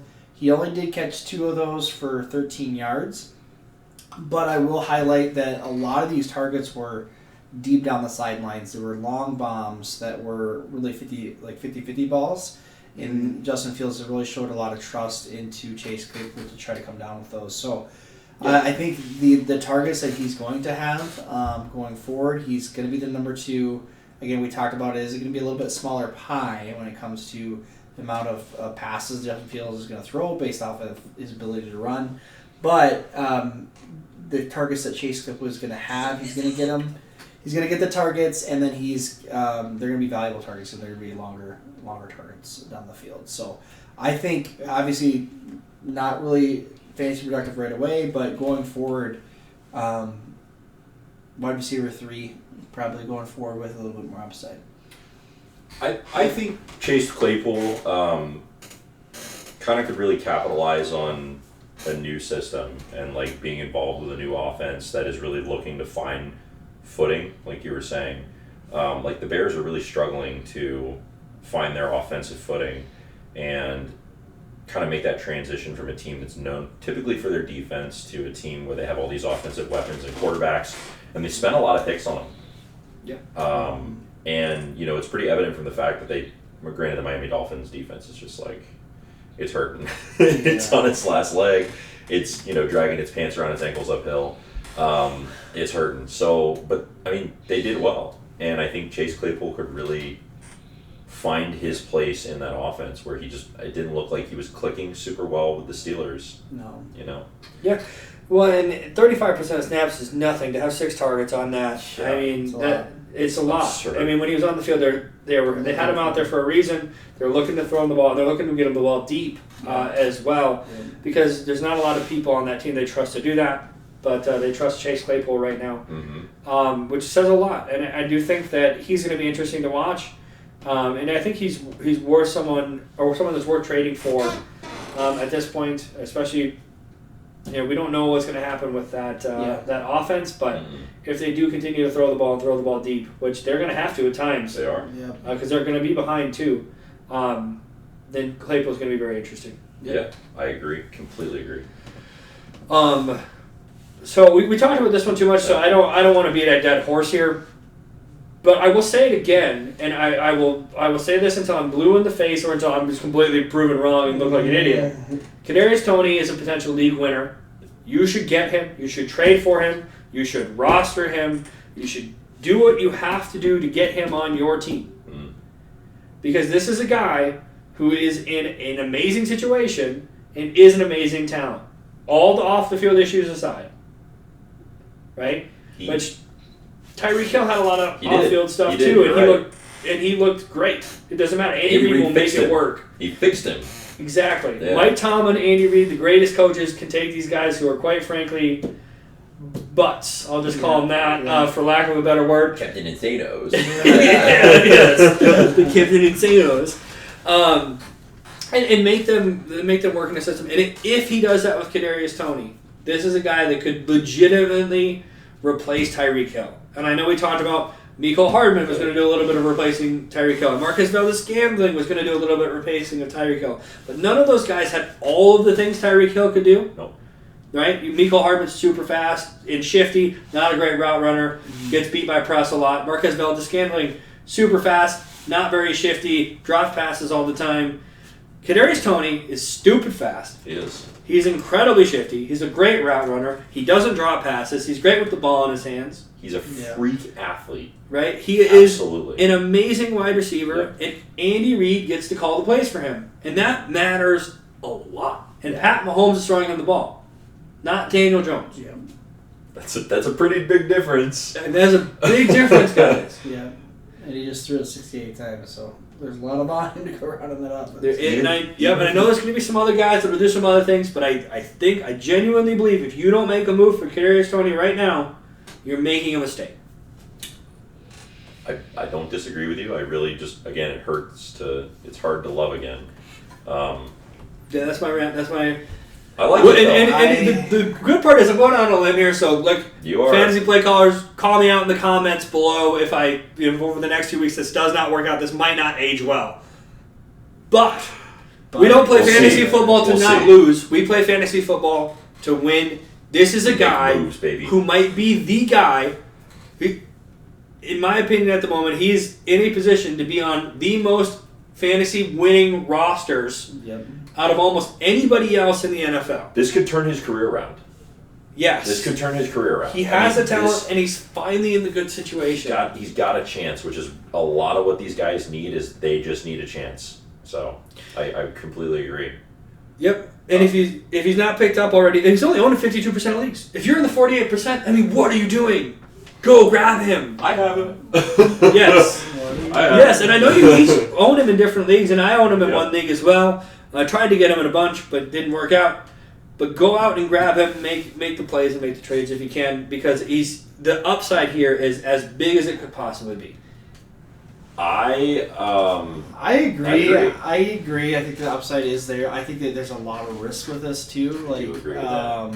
And how long is it going to take for it to catch on? Obviously, this week he had very little snap percentages. very little involved, and then you have the risk of what Dakota talked about, that it's been spread around a lot for everything. So he would have to make really a lot of those opportunities unless he's going to start to get hyper-targeted like Tyreek Hill would. But you just haven't seen that this year at all. So it's just, there's a lot unknown and questions with it. But I agree, the talent's there, the coaching and the QB are there, and those are 3 really huge things. It's just a matter of, is that going to come through or not? So, yeah, for sure. I want to just throw this honorable mention on there because I think it's funny more than anything. We didn't do an ugly this week because I think this is the ugly. Okay. And that is Robbie Anderson. Robbie Anderson has -4 yards at this time. That means he left the Panthers, and he has even less yards now with a new team than he had when he was on the Panthers. Yeah. Everybody, I know we talked about saying like, oh, he might be worth picking up. I just don't think it's, at this point, I don't think it's gonna pan out. I think Robbie Anderson they were looking for somebody to replace Hollywood Brown, not MVS. Yeah. And DeAndre Hopkins came back, and Rondale Moore decided he was gonna start playing. So at this point, I think Robbie Anderson might be done. Yeah, he's getting up there a little bit in age as well, and has really struggled over the last few seasons. And I don't know what's going to happen from here, but it doesn't look great for him in any formats or leagues at this point. It ain't looking good. Yeah, And I completely agree. Yep. Don't touch Robbie with a 10-foot pole. We should have known that for the last 2.5 years because he's threatened to retire a couple times. Like, you can't trust anybody like that. We're idiots. Yeah. But you buy into the talent and the hype sometimes, and it doesn't work out. So I think we're ready to. Do you want to do bad or good? Let's end on a good note. Let's do bad first, if that's cool. Cool. Anybody want to kick us off? I think I have an interesting one, if you don't mind. Yeah. I'm ready for it. So my bad. This is actually a post that was circulated in some group chats in our leagues, and it was actually originated on Reddit. And I just have to talk about it because this is actually bad, and this scares me. If you're a Philadelphia Eagles fan, this should scare you.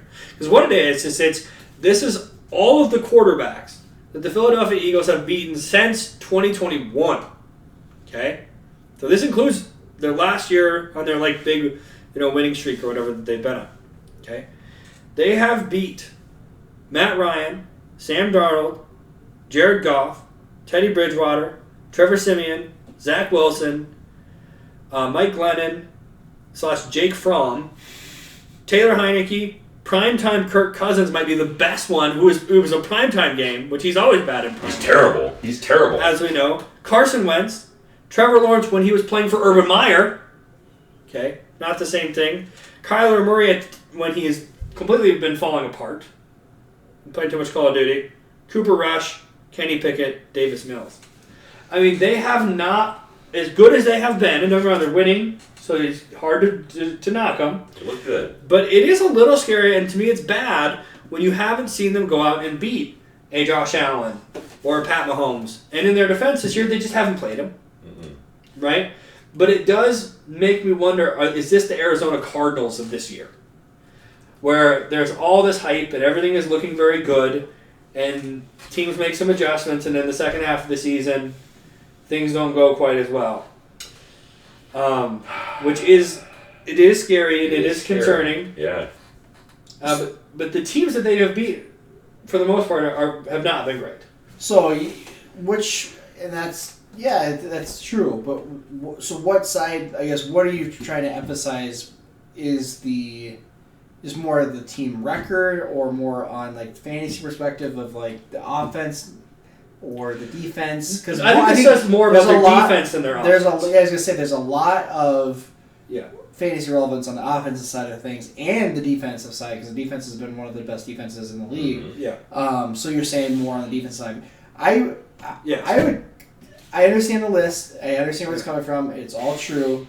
I think they're actually a really good team. One, for the defense that they have, and the cornerbacks that they have, and also what they've been able to do against teams, and the D-line that they have. The D-line that they have is loaded really up on good. again Yes. with getting Quinn over there. I don't think that they're bad. I don't think that is. It just so happens that they have played not very good teams. They've had a fairly easy schedule, but I don't think that really discounts. That's great. Any of their Listen skill. to their schedule coming up, because this is their This is what we're going to see. So this is Washington, terrible. Terrible. Indianapolis, one of the worst in the league. Green Bay has been absolutely awful. Aaron Rodgers can't get his shit together. Tennessee has not been good besides Derrick Henry, so we'll see how that goes against their defense. Tennessee's like 5-3, right? because of Derrick Henry. Giants, which again I think they're a good team, and their defense is going to be a bigger issue than their offense. Their offense is not. They have Saquon, so it'll be pretty good. But Tennessee and New York definitely going to be the two biggest tests. Yep, and then towards the fantasy playoffs, so Chicago, Dallas, New Orleans. Dallas will be definitely difficult. Those are actually some decent defenses, but not great teams overall. Yes, agreed. So, but the next at least 4 to 5 games, it'll be pretty status quo for them, I think, going forward. Listen, it's not that I don't like the Eagles. I just don't think that we, as a people, can handle an Philadelphia Eagles winning Super Bowl. Okay, and if they win another Super Bowl for the second time in this decade, if somebody's horse poop again, I'm out. Like I I don't know if I can watch football celebrations anymore. It's not going to exist anymore. It's just not like Philly is going to burn to the ground. Okay, they're wild out there. That's wild. They love that the Eagles, is man. Nuts, man. You know that they have the most sold out games in the NFL. Period. And that's whether they have a losing season and whether they have a winning season. They also have the longest waiting list of season ticket owners. Those Philly guys, they don't give a flying F if they are good or bad. They love the Eagles. Yeah. I love them Eagles. That's insane. Well, and this year it's easy to love them because they have played really well. I mean, don't get me wrong, their defense has looked amazing.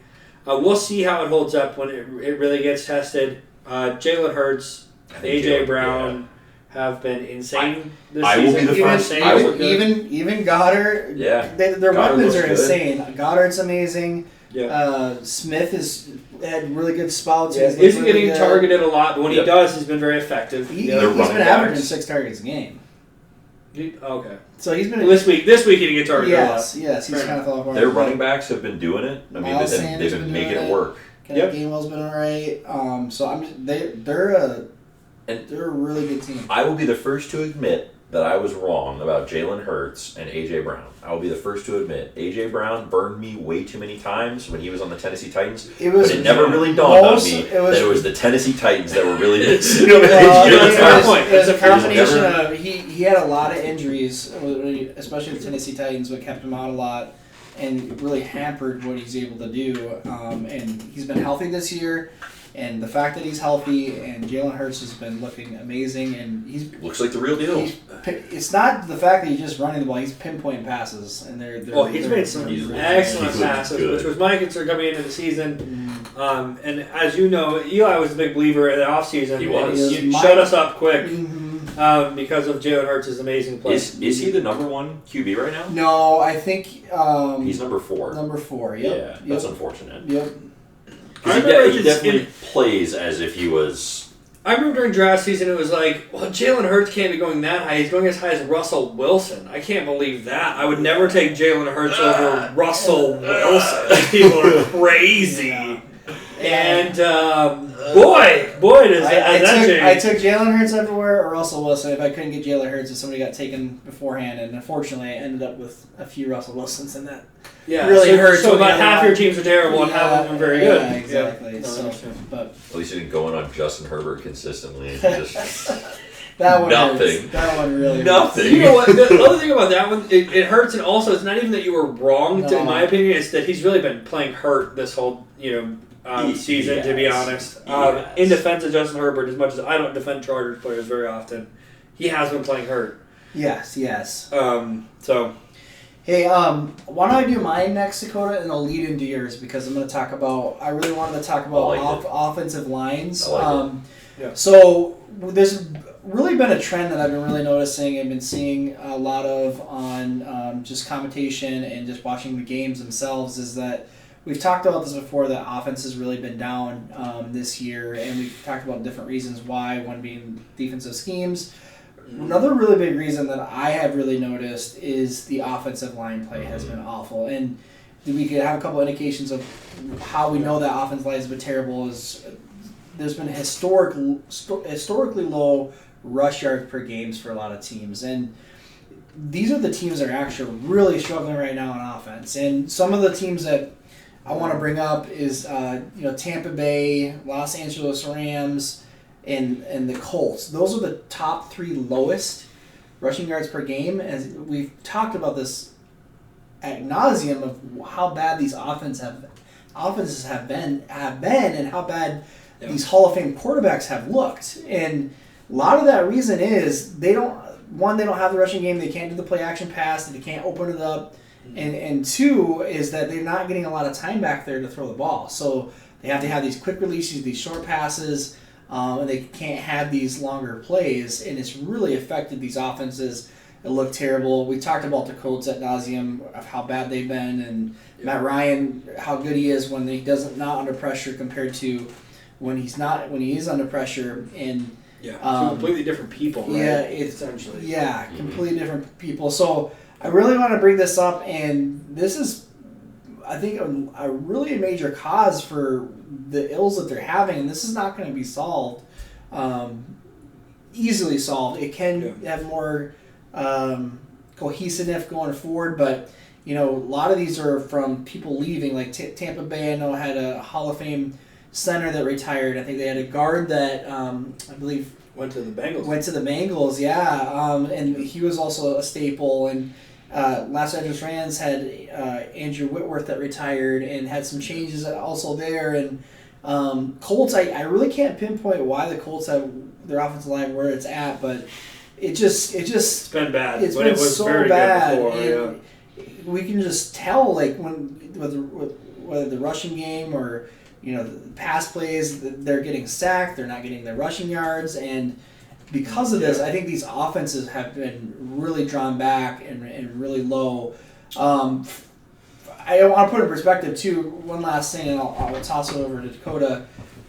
This is what they're averaging per game right now for rushing yards. So LA is averaging 68.4 yards per game. Tampa Bay is averaging 60.7 yards rushing per game. So the next highest, so above those two, is averaging 80 yards per game rushing. So it's 20 yards between the 30th to the 31st and 32nd. That is absolutely insane. It's actually historically low. It hasn't been that low, I think, since like 2005 or something like that. So it's crazy insane. It really lowers the value of the running backs, obviously.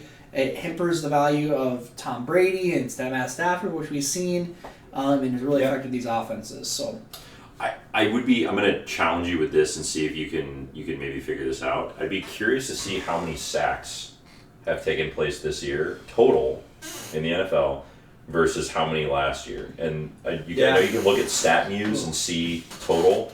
You might have to do a little bit of math, but I'd be curious to know how many total sacks, because based on what I look at, we're hitting the midway point of the season. Last year, the most sacks that were allowed by a team was the Chicago Bears with 58, and the Colts are already at 35, and we're just at the midway point of the season. So if things continue, it's very possible that sacks are at an all-time high. Which also speaks exactly to what you're saying. The offensive line, and I'm telling you, and they talk about this in college, is that they're harder and harder to find good offensive line that are going to be consistent for years. Well, if you're a big guy, a big guy, you want to play defense because they're getting these giant paychecks right now. And it used to be that the offensive line got paid all this money with the big draft picks and whatever else. Now it's the defensive line again, and the pendulum will swing back eventually. But I think you're right that we have a lack of talent on the offensive side of the ball, which means that the guys that are good will get paid more. Look at Tom Brady. He has all the weapons out there. He has Chris Godwin. He has Mike Evans. He's got more than you could ask. He's got Fournette. He's got we talked about Rashard White. All these explosive options out there, but they can't get a running game going. They can't do the play action pass. These short passes to Chris Godwin that are like 5 or 6 yards. He can only take a couple shots with Mike Evans. If he has enough time, he hasn't had it. So it really hinders your offense if you can't establish it, have it available, at least be threatening with it, and they just can't. The offensive line just can't hold up. So it'll be interesting to see how this progresses going forward. But in my opinion, I don't think this is going to change a lot. And if that doesn't change a lot, we got to lower our expectations for these offenses and these QBs going through the rest of the season. I agree, but have we not already a bit as well? We should have. But I think some people, especially with the namesakes, have been holding on and hoping for a turnaround, or especially with Tom Brady. Sure, it's a good point. What you're saying is things are not going to get better. So this isn't especially with Tom issue. Brady, people were holding on the hope that when Chris Godwin came back and people started getting healthy, that it'll go back to more normal. It's not with this offensive line how it's playing currently. Fair enough. I think your your specific call-out stat leads into mine, which is I think what you were pointing at. Yeah. I would like to talk about what I am currently considering one of the largest Super Bowl hangovers in the history of football. And that is the Rams.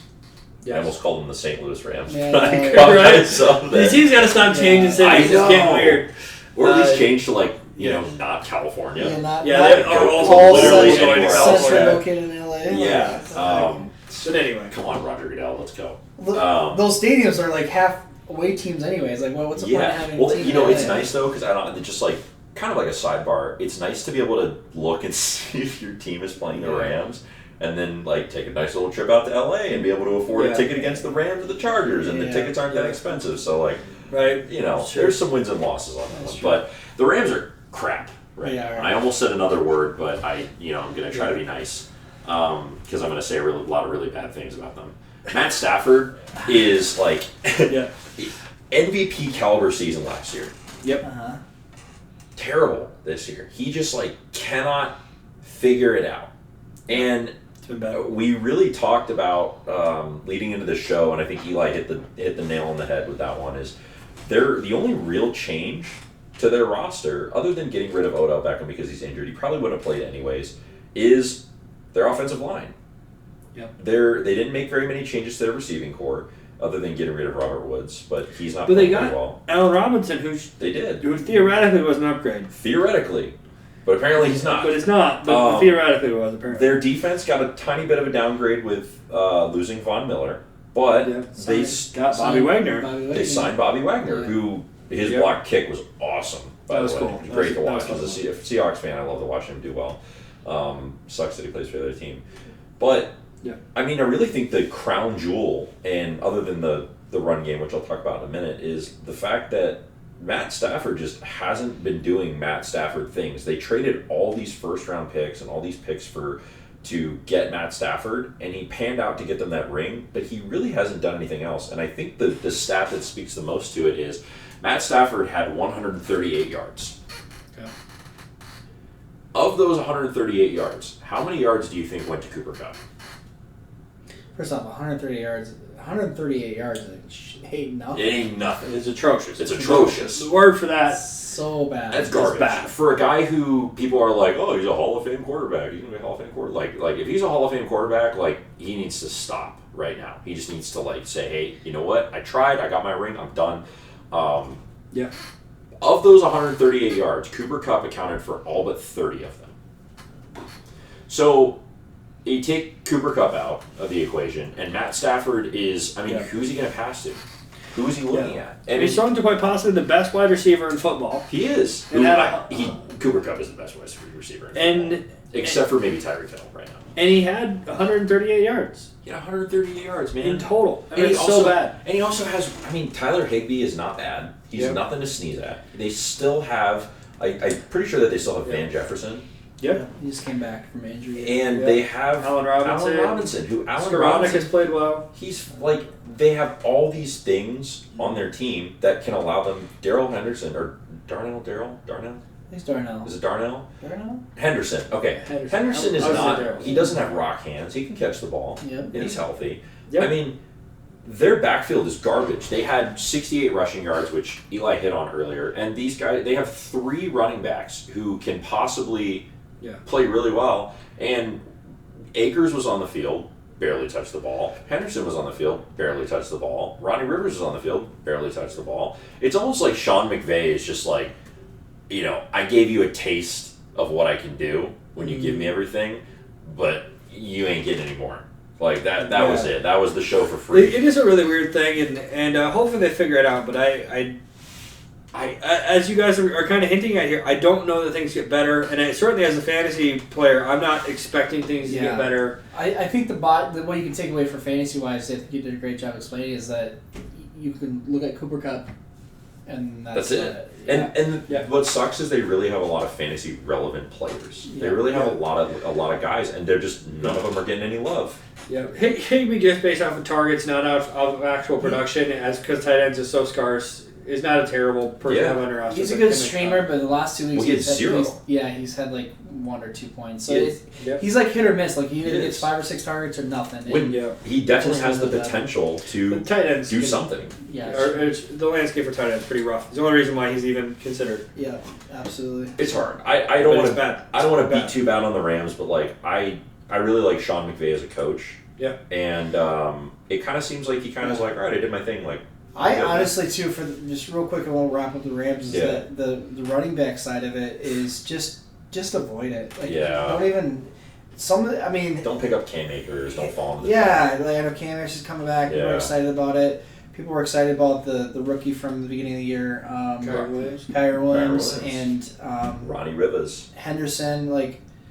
This is a really low rushing offense, and they haven't looked good. Yeah. It's not worth the roster. I actually picked up Kyrie Williams in a few leagues, and I'm really second guessing. It's not worth it. It's Cooper Kupp versus everybody. It's just not. It's not worth it. It's not. It is Darrell Henderson, by the way. I just looked it up. Darrell. I couldn't remember if it was Darnell or Darrell. Well, I think the fantasy footballers call him Darnell Henderson, even though it is Darrell Henderson. I do watch a lot of you guys. Sorry. And they're great. Shout out to them. But I think the Rams are just like we beat the dead Ram to death.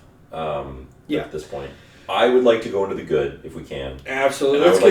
I would like to fire it up because I don't want to sound like I'm just complaining the entire time. Perfect. Sauce Gardner is Darrell Revis 2.0. Man, the Jets draft. Can we just? We'll highlight Sauce, but the whole draft this year was great. Can't spend a lot of time. And last year was really good. And last year, Sauce Gardner, really good. He's good. And the thing is these are who he's playing against. He's playing against the Ravens, who he's probably covering Mark Andrews. Rashad Bateman was in. He's playing against the Browns, Amari Cooper, David Njoku, Peoples-Jones. Bengals playing against T. Higgins and Jamar Chase, Tyreek Hill, Jalen Waddle. The guys and the names that he's playing against I could go on, and there's so many of them, and he's just limited these dudes. Tyreek Hill had his second worst game this year when they played against the Jets. Yep.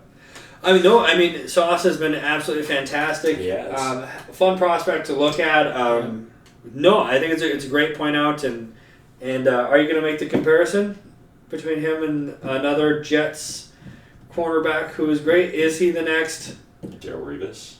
Is he? I think he is. You heard it here first. I think he is. And spicy take. I love sauce. He's been absolutely amazing. He's still very young in his career. Revis did it for a long time. But the thing he looks like he's that caliber of player. His ascent to the top has happened very quickly. And it's been very calculated. It's not like he's playing bad teams and bad receivers. Yeah. He's playing good receivers, and he's just flown. He flew right from college directly into the league, and he said, "I can do this," and he's been doing it. Yeah. So. No, for sure. And if you're starting a wide receiver against Sauce Gardner, do it with caution. It better be a must-start player. So I 100% agree. 100% agree. Cool. Absolutely. I'll jump into mine. I wanted to just touch base. It's pretty obvious out there, but I just wanted to highlight these wide receivers and this quarterback just because I think there's a lot of doubters before the season, including myself, for this particular quarterback. Talk about Tua and the Miami Dolphins and the wide receiver duo that is taking fantasy by storm right now. So Tyreek Hill currently is the wide receiver one.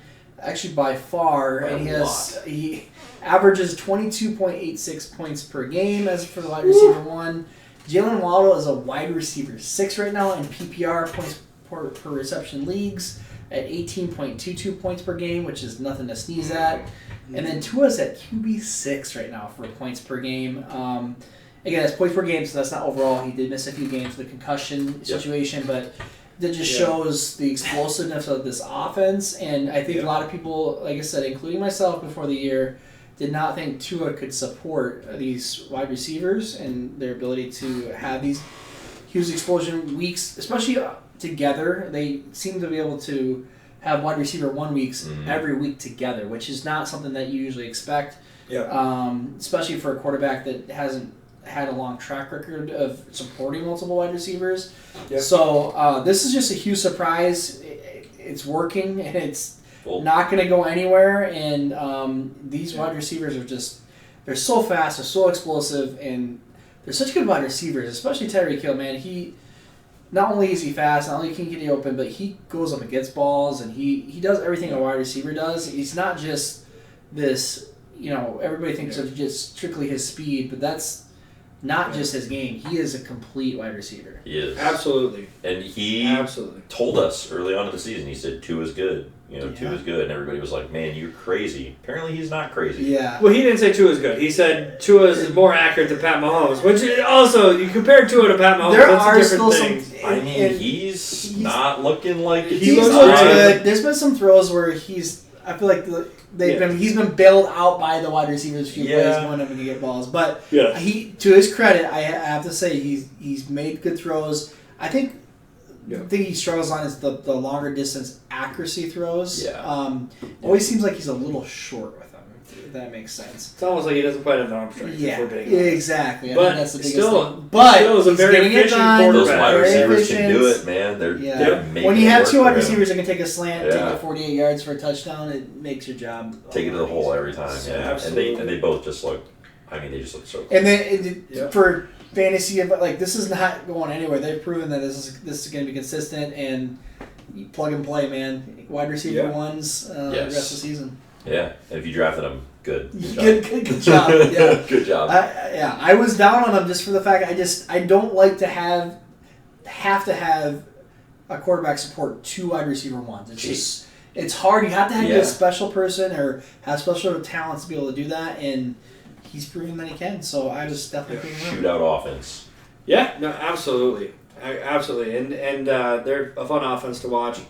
Speaking of someone who runs in the 4-3s, I love your point. And it can take it to the house on any given play. Yes. I have to give a shout out to my boy. Kenneth Walker is the real deal. He's awesome. He is good. He's awesome. Let's take a peek here, okay, at Kenneth Walker's stats over the last 2 games. Okay? We're going to start in week 5, where he had only 8 carries. He had 88 yards and a touchdown. Next game, he had 97 yards, 167 yards, a low of 51 yards, and still a touchdown, and then 109 yards. This dude, as a rookie, since he's been getting even a reasonable amount of playtime, is averaging about 100 rushing yards a game. He is completely fantasy relevant despite the fact that he is not catching any passes. Okay? Yeah. Because he is that efficient with the ball in his hands. Yeah. And it is worth noting, this dude is good! And Pete Carroll said that this is what they were going to do, is that they were going to get the ball in his hands. Yes, and as a matter of fact, he has actually done pretty well when they throw him the ball as well. So it's not that he can't catch, it's not a big part of the offense at the moment. But if that switch flips, I mean, this is a guy that could really be absolutely dominant. He's super fun to watch. Yeah. And that touchdown run he had this week, where it looked like everything was completely closed off, and he took a step backwards and then just loops around everybody to the outside and just literally outruns the entire defense, including quarterbacks, who had like a 3-step lead on him. That's insane, yeah. I mean, it is stupid what he can do with the ball in his hands. No. So he's actually number 4 in touchdowns. On the season. Of the season. He's number 4 in running backs and touchdowns. Didn't have very much barely had snaps for the first 4 or 5 games. I was just going to say that, yep. Yeah. I mean, he'll be on a lot of fantasy championship rosters. Yeah. We'll say that. Yeah. Oh yeah. I completely agree. Yeah. It's crazy. He really really is a fourth quarter player too. Like as they wear down, it just seems like he has big explosive runs like towards the end of the game, and he just finds his holes and I think it's because he's such a big body and he's so fast. Like he just wears you down. It's almost like that Derrick Henry type of thing where as you get in the fourth quarter, which the greats all do. Yes. Adrian Peterson, Derrick Henry. The more they touch the ball, the more the defense is just like this guy again, still running that fast, that hard. Still hitting that hard. Yeah. Like really, we still have to do this. Yep. Takes the souls of people. They warned people going into the season Soul that catcher. he was going to do this. I mean, him and Breece Hall were the dudes, and they were looking at him and they're saying like, these guys are pro level ready, immediately leaving the league, or I'm sorry, entering the league. Yep. And they're dudes who can handle a high workload. They can catch, they can run the ball, they can take hits. I mean, they can just do everything. And it's crazy because they're doing it. Or they did do it. One of them did do it. Yeah. No, absolutely. I love him. If he's, like I said earlier, if he's Offensive Rookie of the Year, which is looking like he's probably going to be, I will be buying his jersey. And I have one more item of good news. Let's go. And this is actually for the fantasy play callers out there. We have been talking about and will be doing in the near future here a mid-season episode that we would like to announce to you guys that will come out. So you get a little extra content, and that is good news for you. Mm-hmm. It is good news for us. So keep in tune. Thank you for subscribing and liking the channel. Please do that below there, okay? And then also, may your free agency bids be $1 over. Just one. Just one. Rub in the face of your opponents. Always and forever. Over your opponents. Okay? Have a great week, guys. Good luck, guys. Good luck. Thanks for joining us. Go crush some fantasy football. Peace.